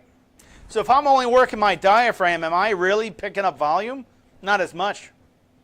If I work out only my intercostals, am I picking up volume? Not as much. If I work them both out, intercostal and diaphragm, I get the largest surface area. That's what I want. I want that. I need that. Okay? And that's where somebody will get an increase in lung functions. If they just work out the diaphragm, they might get a little small increase in lung functions, but it won't be very high. You might see like 2, 3, 4, 5% maybe. Maybe sometimes 8%. When you work them all, you'll get an increase like around 35% increase. So if you're down to 20%, you might, after the end of the program, you might be up to 50%, 60%, 70% lung functions. And that's realistic. Okay? Because where is the disease located in your lungs? Most of the time, it's found on the top, usually. Okay? Especially with emphysema. Because why is the top more diseased than the bottom lung? Because when you inhale shallow, guys, really look at this. If you breathe shallow, lungs don't open up all the way. Okay? They open up first, the top, second, the middle, the bottom areas last. So if I'm always breathing shallow and I'm inhaling smokes, cigarettes, so smoke, pollution, household cleaners, dust, pollen, mold, fungi, whatever, where's all the exposure happening? It's to the top lobes. They're the ones diseased up. Guys, this is reality, whether we like it or not. So you go through a lung function, and let's say you're end stage. Your lung volumes on your incentive spirometer is only at 1,000. Why can I say without hesitation that I can rehabilitate you? Because with a low lung volume, I know you can't open up the bottom part of your lungs. If I can get them opened up, and those weren't exposed to smoke inhalation, pollution, household cleaners, dust, pollen, if they weren't exposed as aggressive as the top, then those I'm going to make more dominant in your breathing. So, yes, you can come off oxygen. Your top lobes are still going to be diseased. Your bottom lobes are going to be now used. They're going to start being used more because now I'm going to teach you and show you, make it a little habitual, make it a habit forming to get you to breathe throughout your whole lung, all of your lungs. And, increase your lung functions, get you off oxygen, all that jazz. But it does take a little bit of time. All I have to do is just see, I still can't walk, and I'm early stage, but I can still do the Yes, of course. Who is that? Let me see. Michelle? Oh, absolutely. Michelle, don't worry. You got me. Don't worry. I got you. Don't worry. Don't worry about that. And 70% lung function is it's not that big of a deal. I can get you up. I can definitely get your volumes up. That's not a problem. I can get your lung functions up. That's not an issue at all. Even with end-stage people, I can get their lung functions up. But anyways, if I'm able to increase the surface area in the lungs to open up a little bit more, I can bring in more oxygen into the body, right? More oxygen into the lungs, which results in higher oxygen levels in the blood. And of course, with a higher volume, I can now exhale more CO2 out. I can bring in more oxygen into my body and get off of this idea that I am a walking, ticking time bomb. What lung functions is required for rehab? It's a good question, Janet. Lung functions that are qualified for the rehab program, you have to have moderate to severe, but we did find that on remote patient monitoring, we can still get you in the rehab program, even with low lung volume, with not as bad lung functions. But our doctors have to make the decisions on these things. But don't worry, because I already talked to Dr. Shaw, and him and I are kind of fed up with this. All these patients just being neglected by the clinicians, but there's just, these people are just not getting the time of day to their patients. Flying under the radar? I don't know what it is. I really don't. You see, I can walk. I spelled wrong. Sorry. Oh, it's okay, Michelle. Don't worry. Even if you can't walk, we have people like that. They are bedbound for months and months, if not years. I know one very well. Man. The husband was amazing. The husband just was the best spouse for that woman. We'll call her Mary. And I still think about it, even though it's been so many years, I still think about her. This is a person that was going through cancer, going through every single thing. The doctor, every single doctor she went to said it's pointless, hopeless. And husband said, no, I heard about this rehab program, HRN. I heard they're supposed to be very, very good. And she didn't believe it, but her husband told her, you're going to do it. And she was not able to walk for months, not kidding.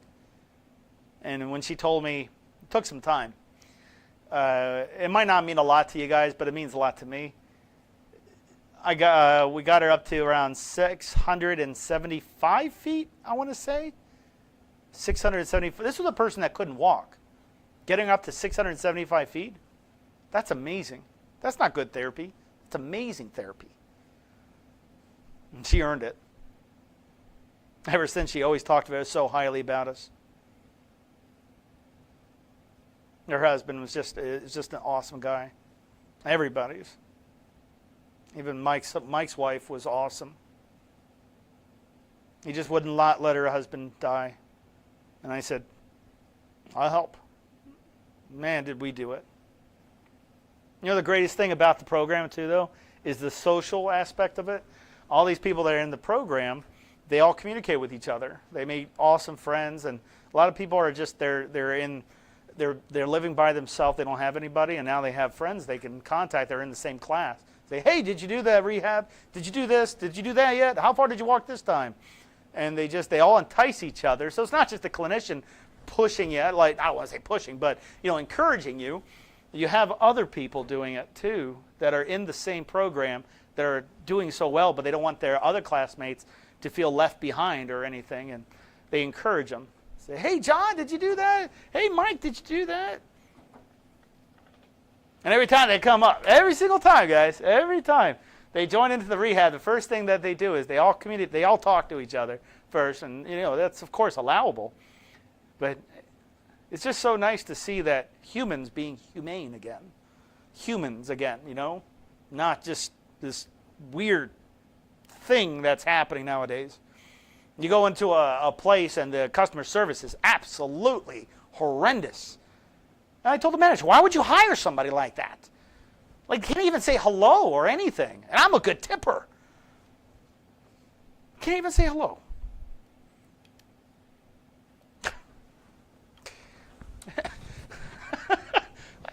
I don't get it.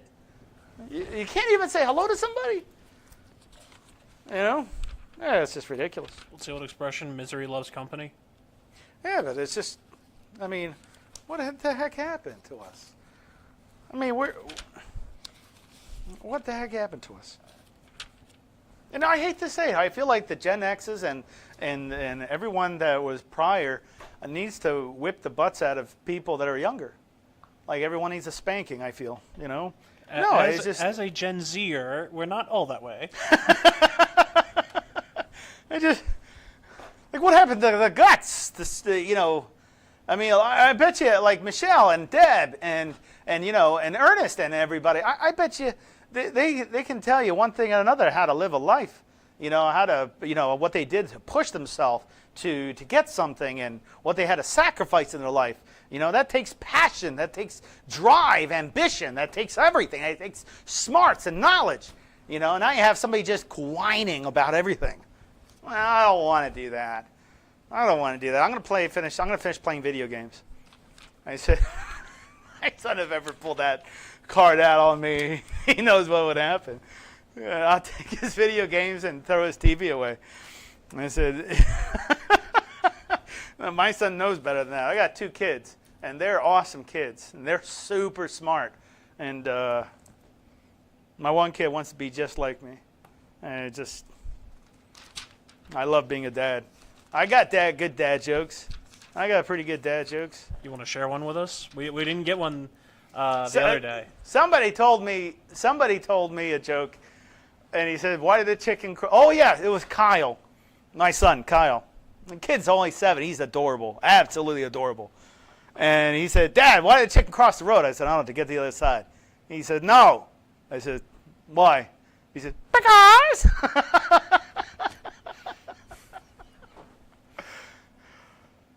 I never thought being a dad could be so cool. You know, there's nothing I wouldn't do for my kids. I really wouldn't. Nothing I wouldn't do for my kids. What's your number again? I missed it. Oh, no problem. No problem. My phone number is 410-714-1587. All you have to do is just contact me on my cell. That's my cell phone number. You can shoot me a text. You can call me. We'll reach out to you. Remember, all I'm going to do first is I just want to talk to you to see what's going on. Okay? Let's be human. And I just want you to tell your side of the story of what's happening with you. What's going on? What is your struggles? Why is it so difficult, to do things? And if you know your disease, what type of disease you have. And I will go over everything I can to make sure you understand, the disease process. And don't worry, I won't scare you, but I will be honest with you. I have to be, okay? Because if the day I lie or I embellish anything, you'll never trust me again. So I'm not going to do that. You put trust in me. I'm gonna make sure I give you everything I got. Okay, you put trust in me. I'm not gonna let that down. I'm not gonna let you down. Judy, Deanie, I just put the phone number in the chat. Yeah. For you guys. It's yeah. So it's right above the chat, but it says 410-714-1587. Okay, 714-1587. It's area code 410. Okay, 410. So it's just above that. You're so welcome. No worries. You're so welcome, guys. You've been through enough. Let me show you what good healthcare is. Let me show you what proper pulmonary rehab is supposed to be like. At least let me give you that. Because I want you to understand there's more than just hope out there. And I'm top 1%. That means there's other people like this too, like me, And there are some really good ones out there. But I do know what I can do. Because I don't stop. When I say I'm going to do something, I keep doing it until it's done. Does anybody have any questions with anything? Remember, I'll be here till 6 o'clock. We still got some time. So I can go over some other things here. Common problems I see with incentive spirometers. And guys, I love you. So don't worry. I got you. You're very welcome. Don't worry. Okay? There's a big light in the end of the tunnel. I'll show you where it's at. So don't worry about that. Okay? So with incentive spirometers, the whole thing with incentive spirometers is they suck. You know what I mean by that? Another dad joke, right? So you have to inhale, so you have to suck the air in to measure. You can't blow out on these. In fact, no, because then I'll have to break it. What you looking for? Well, I was looking for a pair of pliers. I wanted to show them something. Here, I got you. You got some? Yeah. The only one would ever love or Kendra. Oh, my wife. Guys, I do apologize. Give me 1 second here. Hi, sweets. Hey, I'm online. Can I call you back? Thank you. I will. I love you. All right, babe. Mwah. Bye. All right, bye. Sorry, I didn't want to kiss in front of everybody. Yes, Tammy, you can definitely rejoin. No problem. We found out a way. They make these new things all the time. These new programs, insurance companies say that we can do this now when before we couldn't. So yeah, there are options, and I will share those options. No problem. What I'm going to do is I'm going to pull out the one-way valve. Guys, don't do this to your incentive spirometer, but I just want to show you something here. This is for demonstration purposes only. That's all it is for. Demonstration purposes only. I'm going to grab one that isn't dismantled. Of course, I got to break things, right? All right, let's see if I can get this guy out here. Okay. This is the one-way valve. And the one-way valve only allows air to flow one direction. Now, let me show you something. Without the one-way valve, they do have incentive spirometers that don't have a one-way valve, so I wouldn't have to do that. But let me show you something here. I'm a big physics guy. I love physics. I love math. I don't know why. I just do.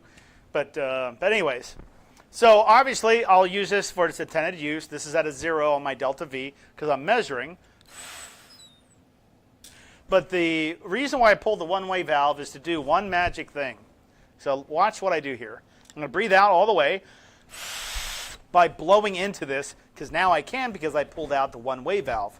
If you don't know if you have a one-way valve on your incentive spirometer, where the tube connects, this corrugated tubing connects, you'll see a diaphragm that looks just like that. In fact, exactly like that. Oh, perfect. No, this has a valve on it. This has a one-way valve, see? Yeah. No worries. So on this one, can't blow into it because the one-way valve prevents me from doing that. So I pulled out the one-way valve. Like I said, don't do this, but I just want to show you something. All right, so this is at a 0. My delta V is at a 0. I can breathe out through this now.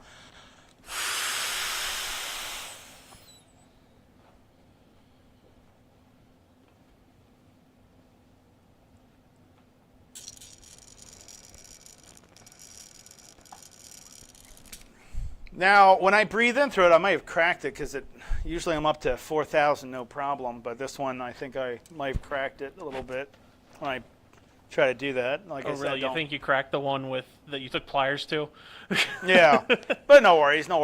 But when I inhale through here, I can measure my lung volumes, right? Now watch this. If I turn it upside down now, I'm going to do the same exact thing, but this time I'm going to measure how much air I can exhale.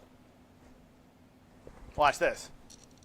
So just pretend the bottom is 0, up here is 4,000. Okay? The numbers are just reversed. See, upright, up here is 4,000, down here is 0. I'm just turning it upside down. I want to see how much air can come out of my lungs. Because if I have COPD, which I know I got tested, I know I don't have COPD, but if I had COPD, I can breathe in a certain volume, a pretty high volume, but I can only exhale a little bit out. So watch this now.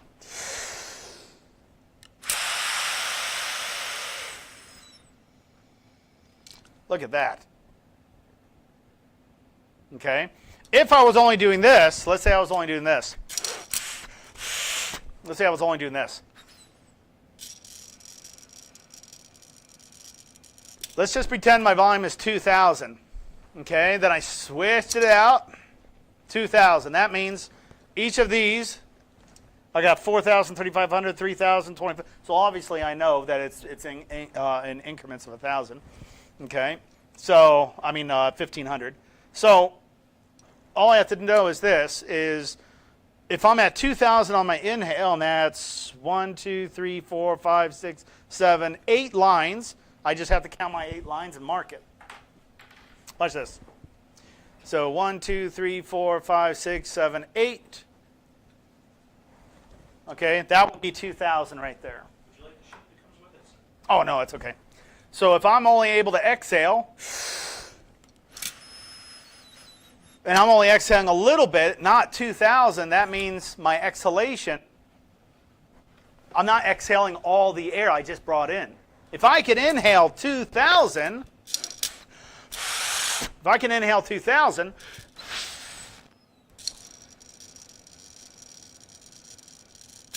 okay, which actually that wouldn't be, this would be 2,000 down there. If I can exhale 2,000, if I can inhale 2,000, but I'm only exhaling 1,000, what does that mean? That means I have COPD. Means, remember what COPD is.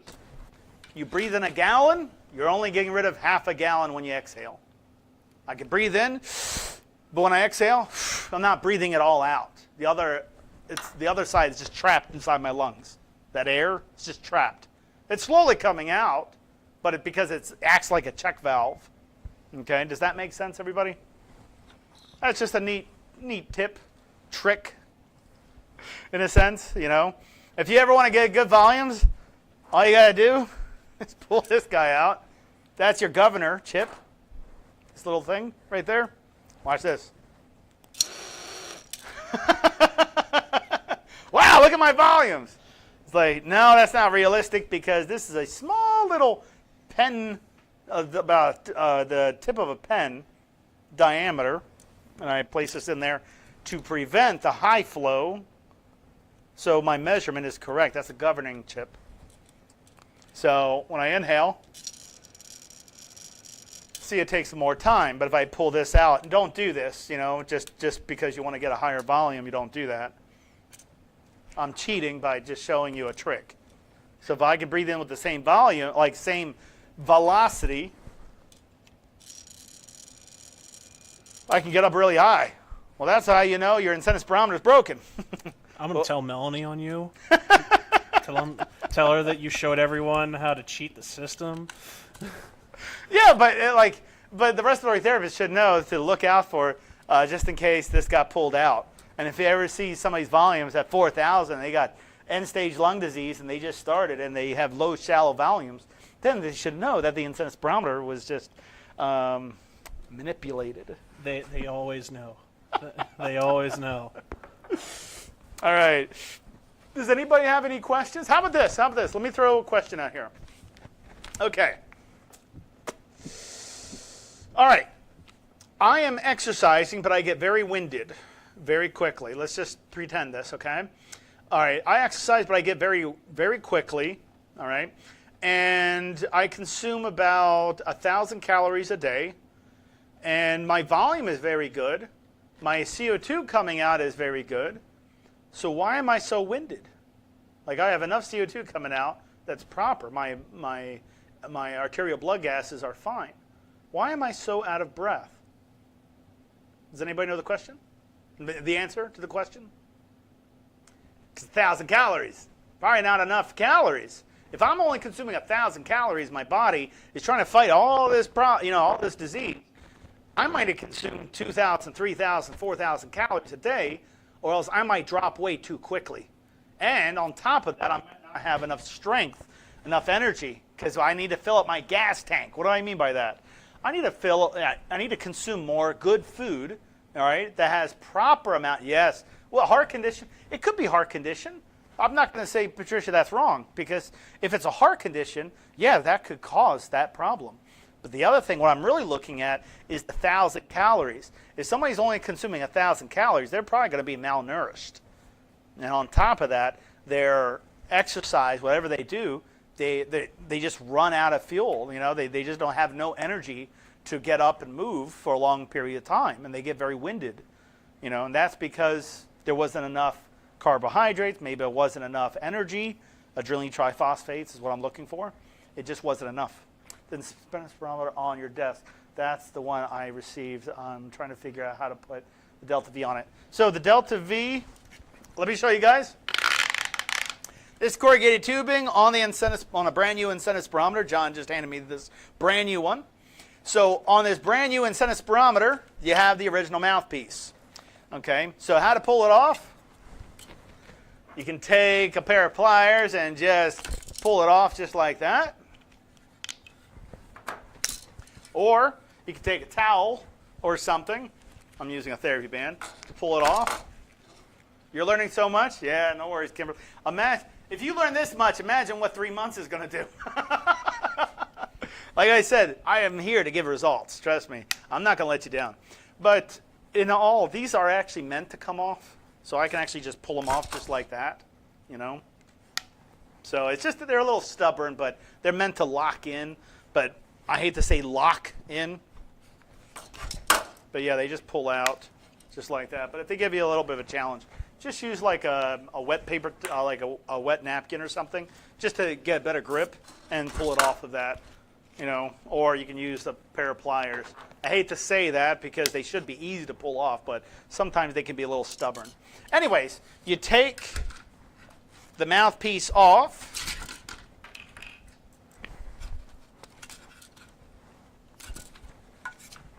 I know, what's the point, right? You take the mouthpiece off, you put the delta V right into its place. Just like that, and it'll click in just like it did with the original mouthpiece. And you can move it and swivel it. Sometimes a good technique to do, a nice little trick of the trade, is when you put a brand new delta V onto an incentive spirometer, give it about 6 turns, like that. It kind of molds it a little bit better around the flanges, not the flanges, but the grooves. It'll just make it easier to kind of pull this off and put that back on, because I don't want to say it's getting warped, but that's kind of what you're doing is you're heating it up when you turn it 6 times, and it won't be as stubborn to take off and replace if you ever need to. Which technically, once you replace it with a mouthpiece like this, you don't need this mouthpiece again, because now to measure, I just have to set this delta V to a 0.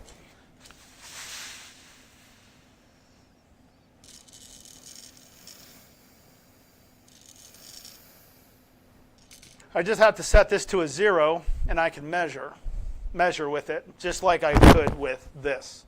The diameter is actually nearly identical to this. That's why it doesn't provide any resistance.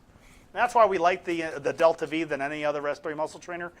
The reason is that we can measure and manage your velocity, and that's what's so important. Because if I breathe through here without managing my velocity, you're so welcome. But if I breathe through here, and let's say I have this at a 5, and I breathe in too hard or too slow, I don't know. I have no idea what speed I'm supposed to be at, how fast I'm supposed to inhale, the velocity. But if I attach it to an incentive spirometer, all I have to do is just keep this.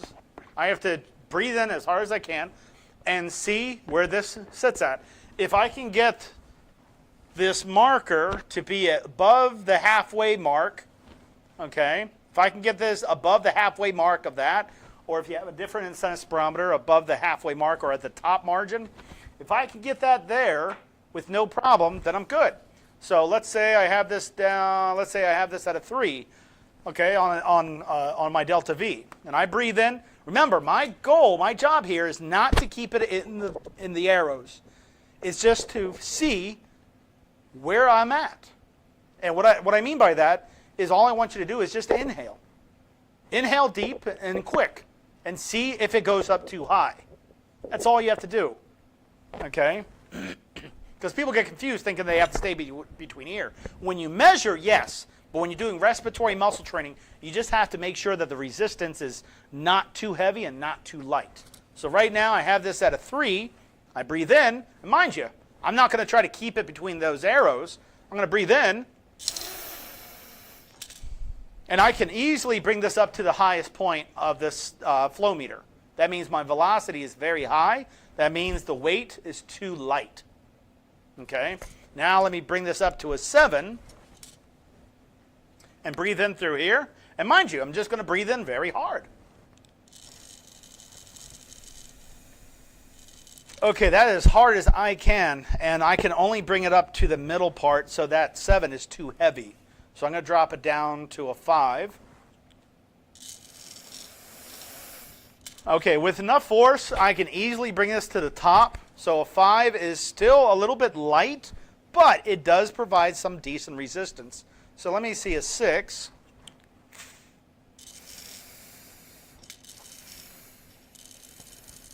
Six is actually the optimal one for me. So if I was going to work out my lungs, and I know how strong my lungs are, if I was going to work out my lungs, I would stick with a 6 for me. Some people might need, maybe a 3, maybe a 4, because the lung muscles are so weak. Okay, so that's why you always check with an incentive spirometer's flow meter the velocity of how fast you breathe in to make sure the weight is correct. Because if you have too heavy of a weight, what's going to happen?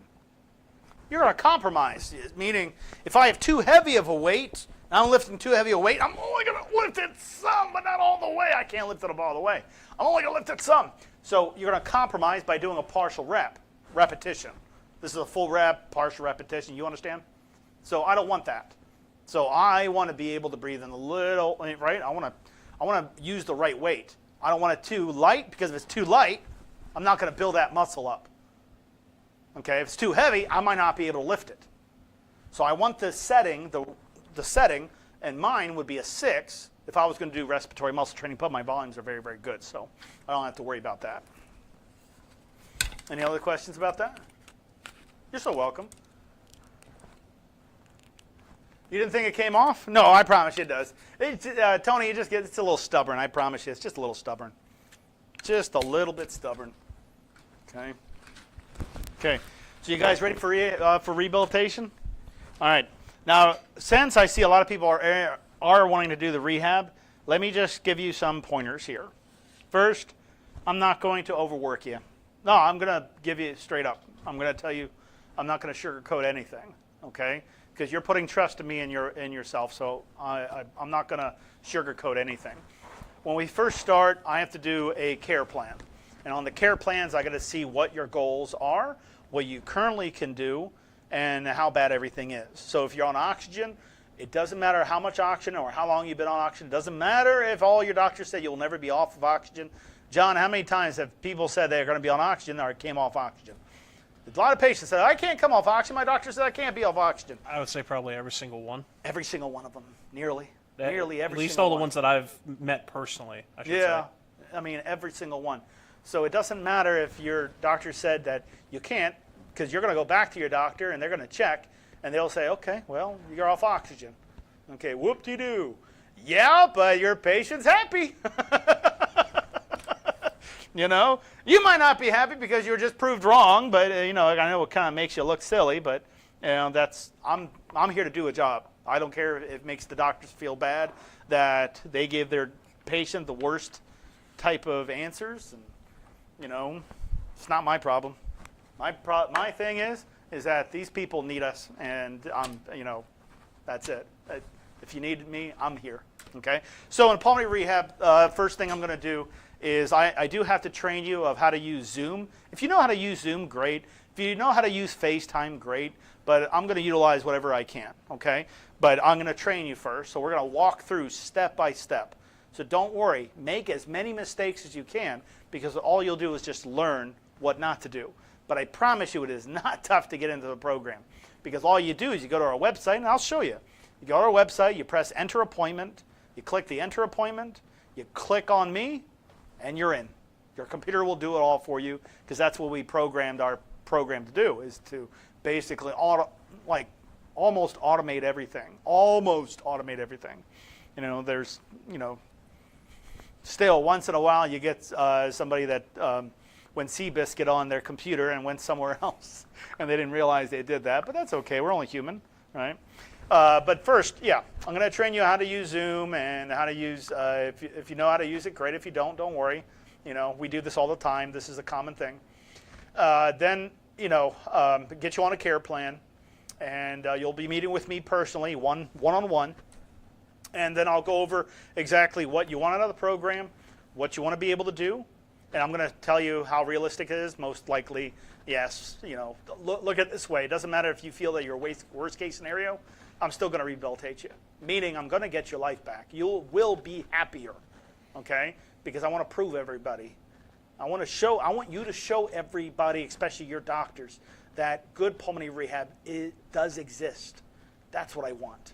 I want that. I want them to see that a good pulmonary rehab program is something that gives results. People are happy that we're going through just everything in their life.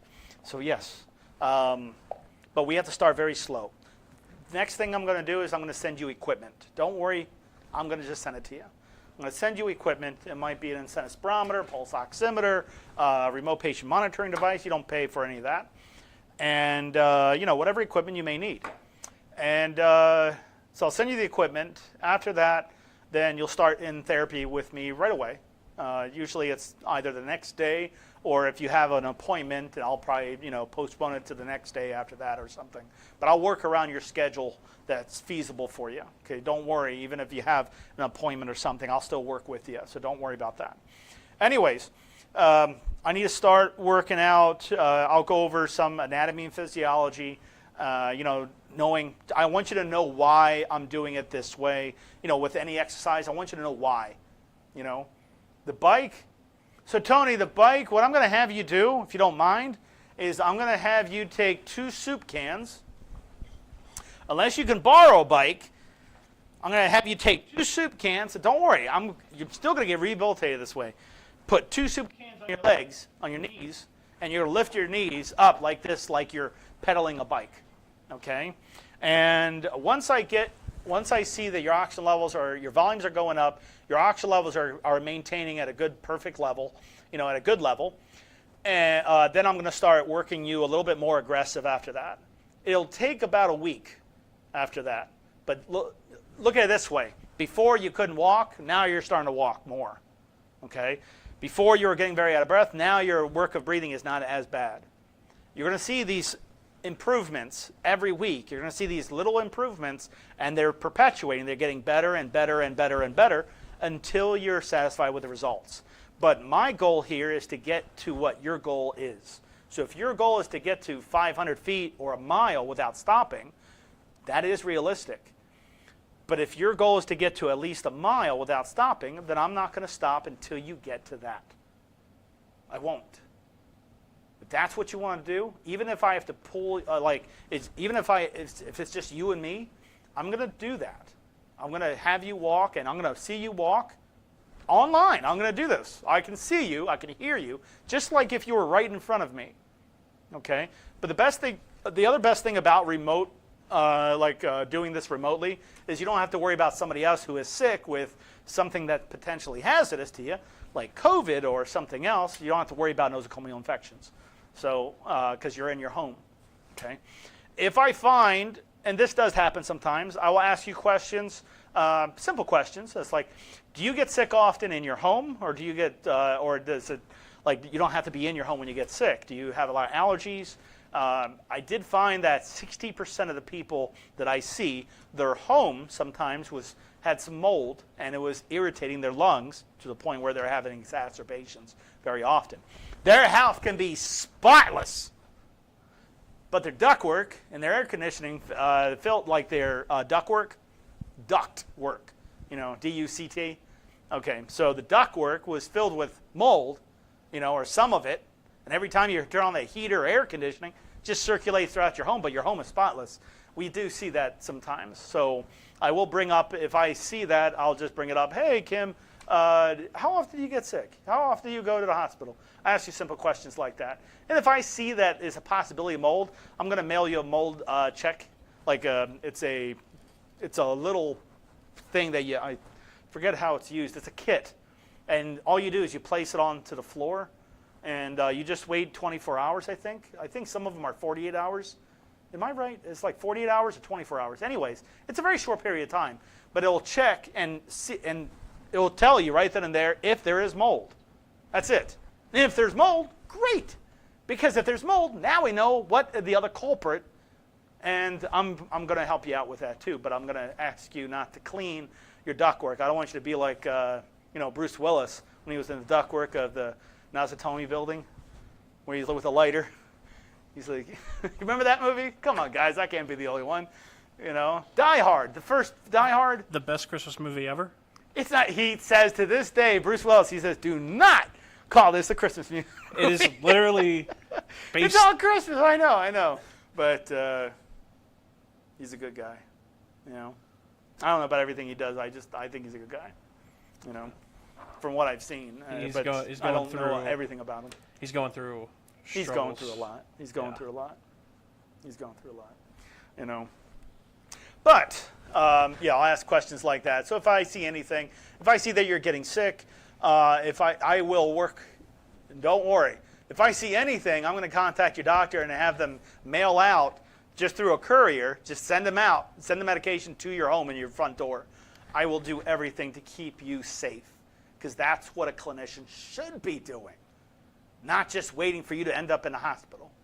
Okay? I'm going to do whatever it takes. But anyways, as we're working the program out, yes, you're going to get sore around your midsection. It's just what's going to happen. I don't want to say it's an award system, but when I get a little sore when I work out, it just tells me that I did a good job. I hate to say that, but it is kind of true a little bit. But we're going to work on lung stretches. I'm going to show you how to do lung stretches. I'm going to show you how to breathe and walk. We're going to work out together. We're going to go through meditation. We're going to go through a lot of things. Respiratory muscle training. We're going to start working out upper body, lower body, using very light weights as first. And weights, you don't have to buy any free weights. You can use soup cans, water bottles, anything. But at least they're identical in the same weight, just 2 of the same weight. But up to 5 pounds. Okay? Tony, don't come in with 50-pound weights, please. Because I know. Tony, come on, man. No, I'm kidding. But we have to go with light weights. Remember, we're not here to become a Hulk, but I'm here to get you going a lot farther, okay? Meaning being able to walk, getting your life back, and then, it's your choice if you want to join a gym or continue in your gym afterwards, after you're rehabilitated, okay? So the rehabilitation, remember, what does it mean to be rehabilitated? I need to make sure that your congestion isn't so aggressive anymore. I have to make sure that deposition of medications, if you are still on medications, that does happen, everybody. Don't get mad at me for that. Somebody got mad at me because they were on a lung transplant list, and they wanted to go with me, so I rehabilitated them. I got their lung functions all the way up, and they didn't qualify for a lung transplant anymore. The person got mad. And he says, I'm not capable of going to a lung transplant. I was like, we'll call the guy Jim. We'll call him Jim. It's like, Jim, your lung functions are back to normal. Of course you're not going to qualify for a lung transplant. You don't need it. Yeah, but I was going to get brand new lungs. They're not brand new. They were used by somebody else. Okay? That's not how it works. I said, on top of that, the prognosis, just look this up so you know I'm not making this up. Just look it up. The prognosis of a lung transplant, it's very, very poor. Some people have a year at best. And just talk to Dr. Shaw about that. Talk to anybody about that. We're not putting down lung transplant. It's getting better. But lung transplant will extend your life to at least a year. I want you to be alive for many years, not just one good one. You earned that. Okay? I think you struggled long enough. So let me rehabilitate you. But yes, I want to see you go back to your doctor and get a lung pulmonary function test so I can see how high we went on our lung functions. And if I still need to increase it a little bit more, then that's what we'll do. I need to get you up to a better level on your lung functions, getting you walking further, decrease your anxiety by doing meditation, doing stress management, doing something as simple as harmonica therapy. I know, harmonica therapy. But I set you up with all that, okay? And you and me, we'll just keep doing it, okay? And mind you, I'm not going to have you keep doing it if you're not getting any results. I'm making sure that you are getting better. And I want you to see that so you realize you're in a good program. Because it'd be different if you did everything you can and nothing happened. But you're going to do everything you can without doing everything you can. Because I'm going to lighten the load off of you, take off the burden. I'm going to guide you throughout everything in the rehab process. But it is very strategic. There's a lot of things, a lot of documentation I have to do. It's a legal program, so it's a certified program. And we have, some doctors want their, some of the patients' doctors, which I think most of them want the progress notes, how well the patient's doing, and things like that. And of course, I'll be in communication with your doctor. No worries, but I have to. It's a legality thing. But I involve your doctors a little bit so they know what you're going through, what your troubles are, and what I'm doing to fix it. I'm using the word fix here. Okay? Mind you, please do not label me as I cured you. I didn't cure you. Okay? A lot of people think because I can get somebody's lung functions all the way up, I'm curing them. I know it looks that way, but I'm not doing that. You still have the lung disease. I'm just opening up the lungs a little bit more, fixing them out, getting all that fibrotic. It doesn't matter if you have pulmonary fibrosis. It doesn't matter if you have idiopathic pulmonary fibrosis. An incurable, very aggressive disease. I still rehabilitate people like that. Reggie, that I rehabilitated, was one of those people. Okay, so please don't. And that person saw 5 doctors at Johns Hopkins. 5! They all said there's nothing that can happen. You're going to be on oxygen the rest of your life. He was off oxygen. He was walking. And how far did he walk? How far did he walk? Just look at the Reggie video. He'd tell you right then and verbatim. He couldn't even go upstairs. He couldn't walk 5 feet. He's doing miles. Miles.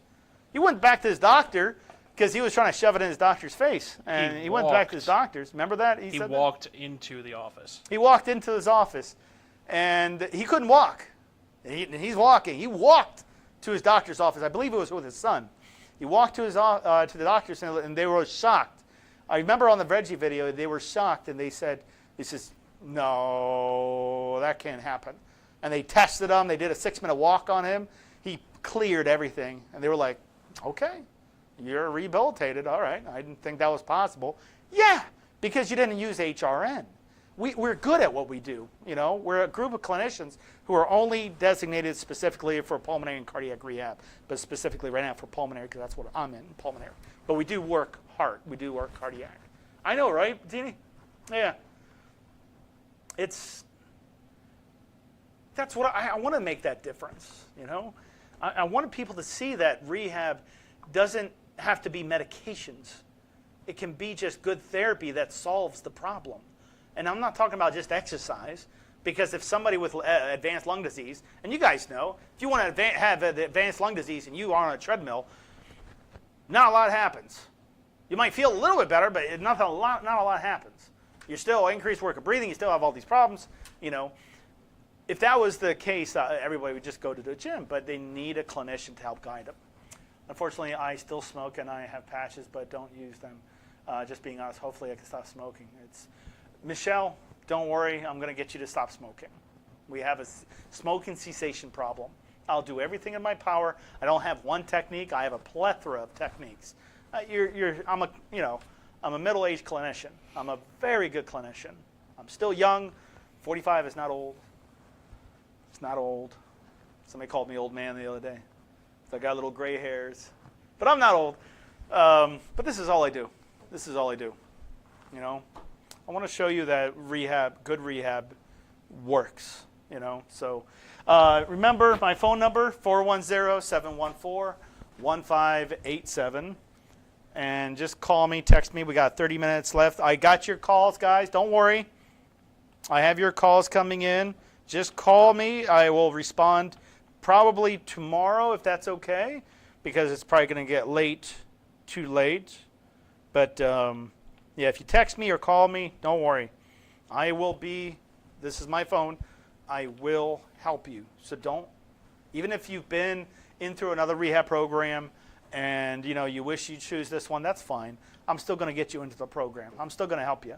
All right? We got to do this. We have to. All right? I'll show you the reason why we exist. Okay? I got to prove it to you. And just give me one chance, just one chance to help you. And I promise you, you'll be happy. But just give me one shot. If in the first week you don't get better, call me a fraud. Okay? Which everyone knows I am nothing close to that. I have no criminal record, no nothing. I'm a pilot. Can't believe I could say that. I'm a pilot. I'm an advanced diver. I'm a respiratory therapist. I'm one of the Maryland Board of Physicians. I'm awarded as top pulmonary care practitioner in the United States. I'm top 1%. I have awards everywhere. I'm good at what I do. I'm really good at what I do. But I'm also very intelligent. Very intelligent. I'm not tooting my own horn. I'm just saying I know what I'm capable of doing. But it was not easy getting to this point. Is it possible to get off oxygen? It's more than just possible. We do it all the time, Becky. I promise you, Becky, you're in the right place. Okay? If that's all you want to do, that's easy for me to do, because all I have to do is increase your lung volumes. It's all I have to do. If you can just contact me on my number, I'm going to talk with you. All right, I'm going to walk you through it. And if it's something that you want to do, if you want to be in a rehab with me, then we'll decide right then and there. But I'll let you make that decision. It's not my decision. Okay? But all I'm going to do first is just talk to you. I just want to know what's going on, what has to get done, what is not being done, what disease you might have. If you've been diagnosed with that disease, okay, I will do the legwork for you. Okay? I'm going to do everything I can in my power. Okay? But my job here is if you want to come off oxygen, yes, I'm going to get you to do that. All right? Is it going to be easy? It's going to take a little bit of time, but I promise you it's not 6 months, it's not 5 months, it's only going to be like a couple months, but get you off oxygen, you might see that off the first month. Getting somebody off oxygen is not a problem. Going to talk to your insurance? Not a problem, but remember, Deb, when you talk to your insurance, make sure you can ask two easy questions. Do you cover pulmonary rehab? And if you don't, do you at least cover remote patient monitoring or remote physiological monitoring? Just say RPM. just say remote patient monitoring. Most of the time, all insurances always take remote patient monitoring. But sometimes somebody ran out of sessions off another pulmonary or cardiac rehab program, and they're trying to get into this one. We have a way around it now. We didn't have this option before, but we do have this option now. It won't be 3 days a week of therapy. It'll be like 1 day a week of therapy, but it'll be at least enough time to rehabilitate you, and we'll guide you. I'll guide you to everything, okay? So don't worry about that. Remember, my goal right now is to get patients who actually want to be helped, and I will give you the time and day that you did not get before. And not, obviously, our program is really good. I'm just saying that you didn't get before from your own clinicians, okay, from your own doctor. They're not giving you time of day. I understand the reasons, but it's still inexcusable if you ask me. It's not. No one should be neglecting you, especially when you're asking for help, And maybe you didn't say you needed that much help, but you probably didn't know that help was actually available, like real help. Not like help where it's like, oh, where's the bathroom? It's right there. I'm talking about real help, okay? Real help. So you guys earned it, man. You've been through a lot. Let me show you what good rehabilitation can do. I'm not kidding. And if you guys don't mind, once you're into the program and you start feeling a lot better, say something to other people so they can understand that, but specifically talk to your doctor, because I think your doctor doesn't know that a good pulmonary rehab does exist, okay, that gets results, I think some of these doctors, I don't know what's going on, but it's not the world I want to live in, and I'm sure it's not the world you want to live in, where you have to fight for your doctor to pay attention to you, for you have to fight for your clinician to talk to you. That should never be that way. When you ask for help, we should be right there for you. That's the way it should always be. We should be treating you with the utmost respect. We should be saying, hi, thank you, please. We should be always grateful, because if it wasn't for you, we will never be around. So that has to be done. And I won't put up with anybody treating anybody bad. Okay? It's just, you need a place that gets you results. John, what is that? I'll go find out. Okay. All right. How much more time? You guys still have a lot of time. So please contact me. Even if after this, even after the live, still contact me. Don't worry. Okay? Whoever contacts me on the cell phone, either phone call or text, I will get a hold of you. I promise you I will. And it won't be days. Okay? We're talking about either today or tomorrow. But I am getting a lot of text, a lot of messages about wanting to be in the program, so don't worry. I'm not going to do you anything wrong. I'm going to be a good clinician. That's it. I'm going to be fair. I'm going to be probably your best friend a little bit, but I'm going to be your coach.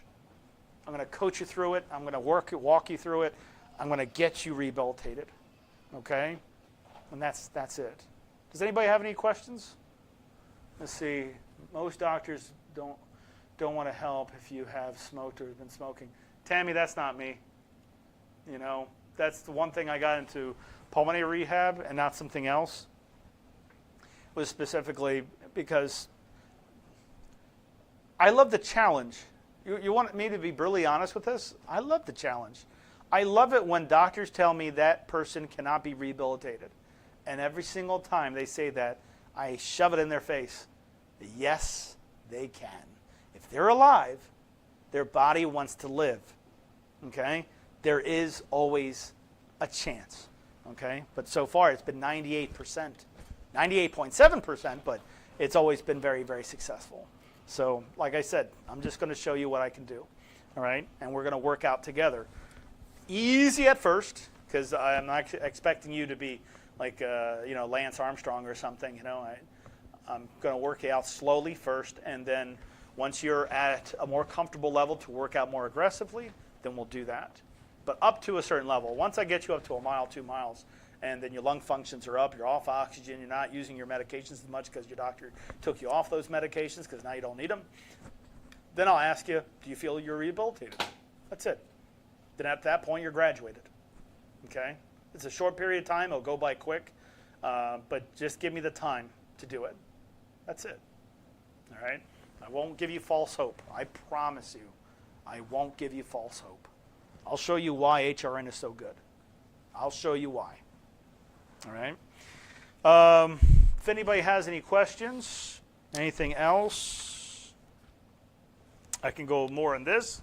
If you have any questions, write out questions. No worries. Any questions you want. We'll go by carbonates.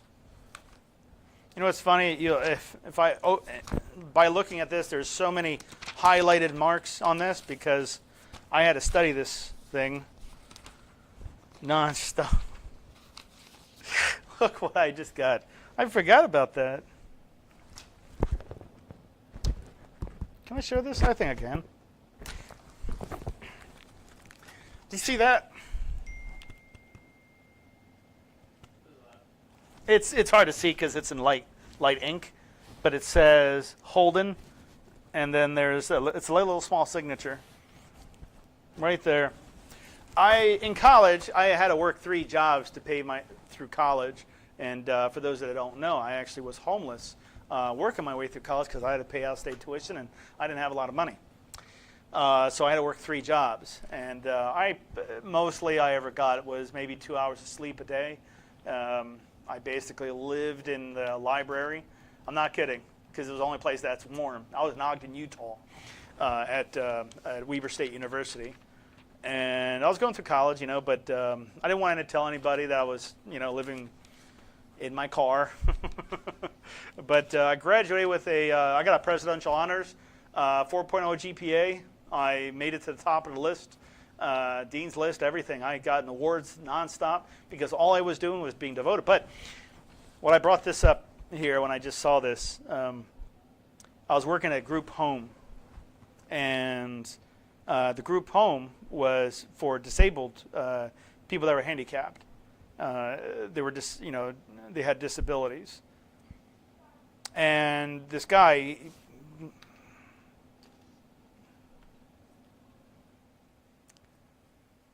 shoot, now I'm going to get freaking emotional, am I? So,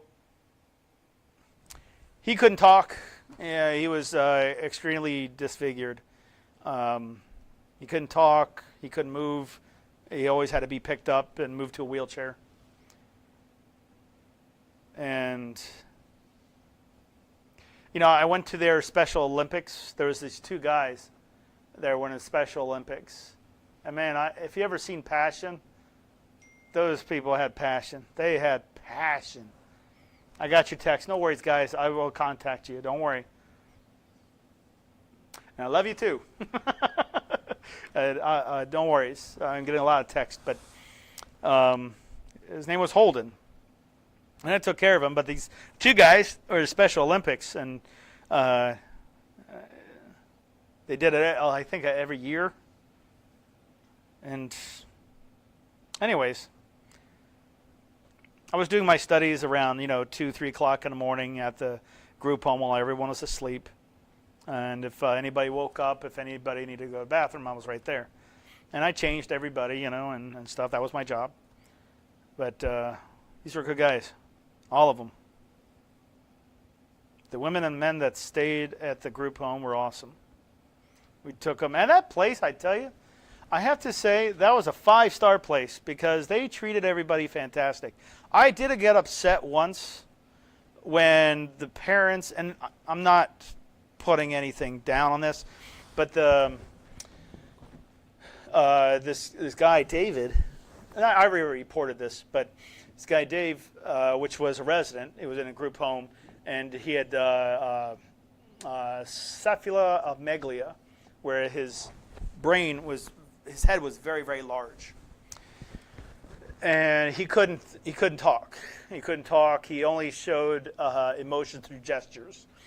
And that was it. Well, anyways, his parents took him for, his birthday, and I guess something happened. I didn't know what happened. But when he came back, I've never seen him like this. He came back and he pushed through the door, he pushed through me, and I was like, Dave, what's going on? Dave, what's happening? Of course, he can't talk, But I tried to see if there was any marks on him, anything happening, and yeah, something happened. And I went up to the father. I said, look, I understand you're probably frustrated. It's not my position to tell you how to parent your child and everything like that, but I'm not sure what happened, but it looks like he got hit. Okay?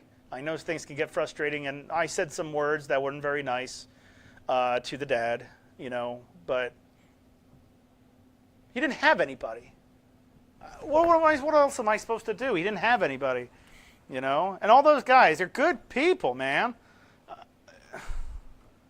So I did what I thought was right, and I didn't punch him, if that's what you're thinking. He doesn't know any better. It's like a child, Do you get it? It's a kid. He was like a kid. I know he was like probably 18 years old, but he was still a kid. He had a brain that was like 2 years old, and so something happened, and yeah, I got upset with that. When I left after I graduated from college, when I left, everybody begged me to stay. When I left, even the residents, the people that were there, the clinicians were there. They're contacting me. Alex, how's it going? Oh my gosh, we gotta hang out. And I said, I'm in Maryland now. I miss that place. I do. The reason was because that's why I was in healthcare. I wanted to take care of people. It wasn't just with pulmonary. It was just in general, just showing that you care a little bit about somebody. I mean, is that so tough to do? Maybe that's why some people don't like me, because I have too much of a positive attitude. But man, I love being me. I love being myself. Guys, I got a lot of messages from you guys,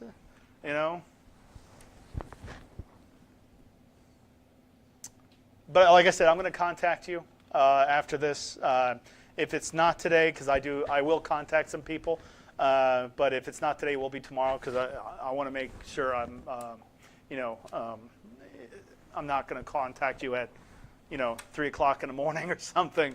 So I'll probably wait till tomorrow morning. If I don't get a hold of you after this, I just want to give you enough time to sleep and things like that. I might be late for you, so I don't want to interrupt that. But I will contact you either today or tomorrow. I promise you I will. Okay, and we're going to talk first. Okay, that's all I'm going to do is just talk. Hey guys, thank you. I mean well. I mean well. When I see neglect, I see somebody going through struggles that they don't have to. I want to be able to do something about it, I'm not perfect. I've done a lot of bad things when I was a kid. I mean, I did a lot of bad things. I remember I stole money from my mom so I can get a better lunch, and I regretted it ever since, But I was tired of going to school with nothing to eat. And everyone's always making fun of me, and I just took $2. So nothing I'm proud of, but sometimes you're just a kid, and this is what happens. But I'm not perfect, but I do know what I am capable of doing. I do know I have a good heart, and I just don't want that ever disrupted, So sue me. I like people. I don't think there's a bad person. I think everyone has a good, there's always a good person. I think my brother. But guess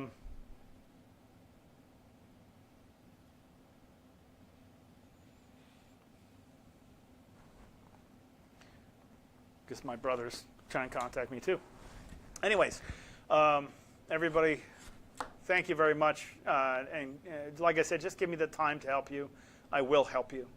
And I'm not kidding about that. I will help you. Okay, a lot more than you could ever possibly imagine, especially from being remote. I'm in Maryland, but you're probably in California or something, or maybe somewhere else, Georgia, Missouri, whatever. I'm going to help you remotely, but I will show you why we are the best.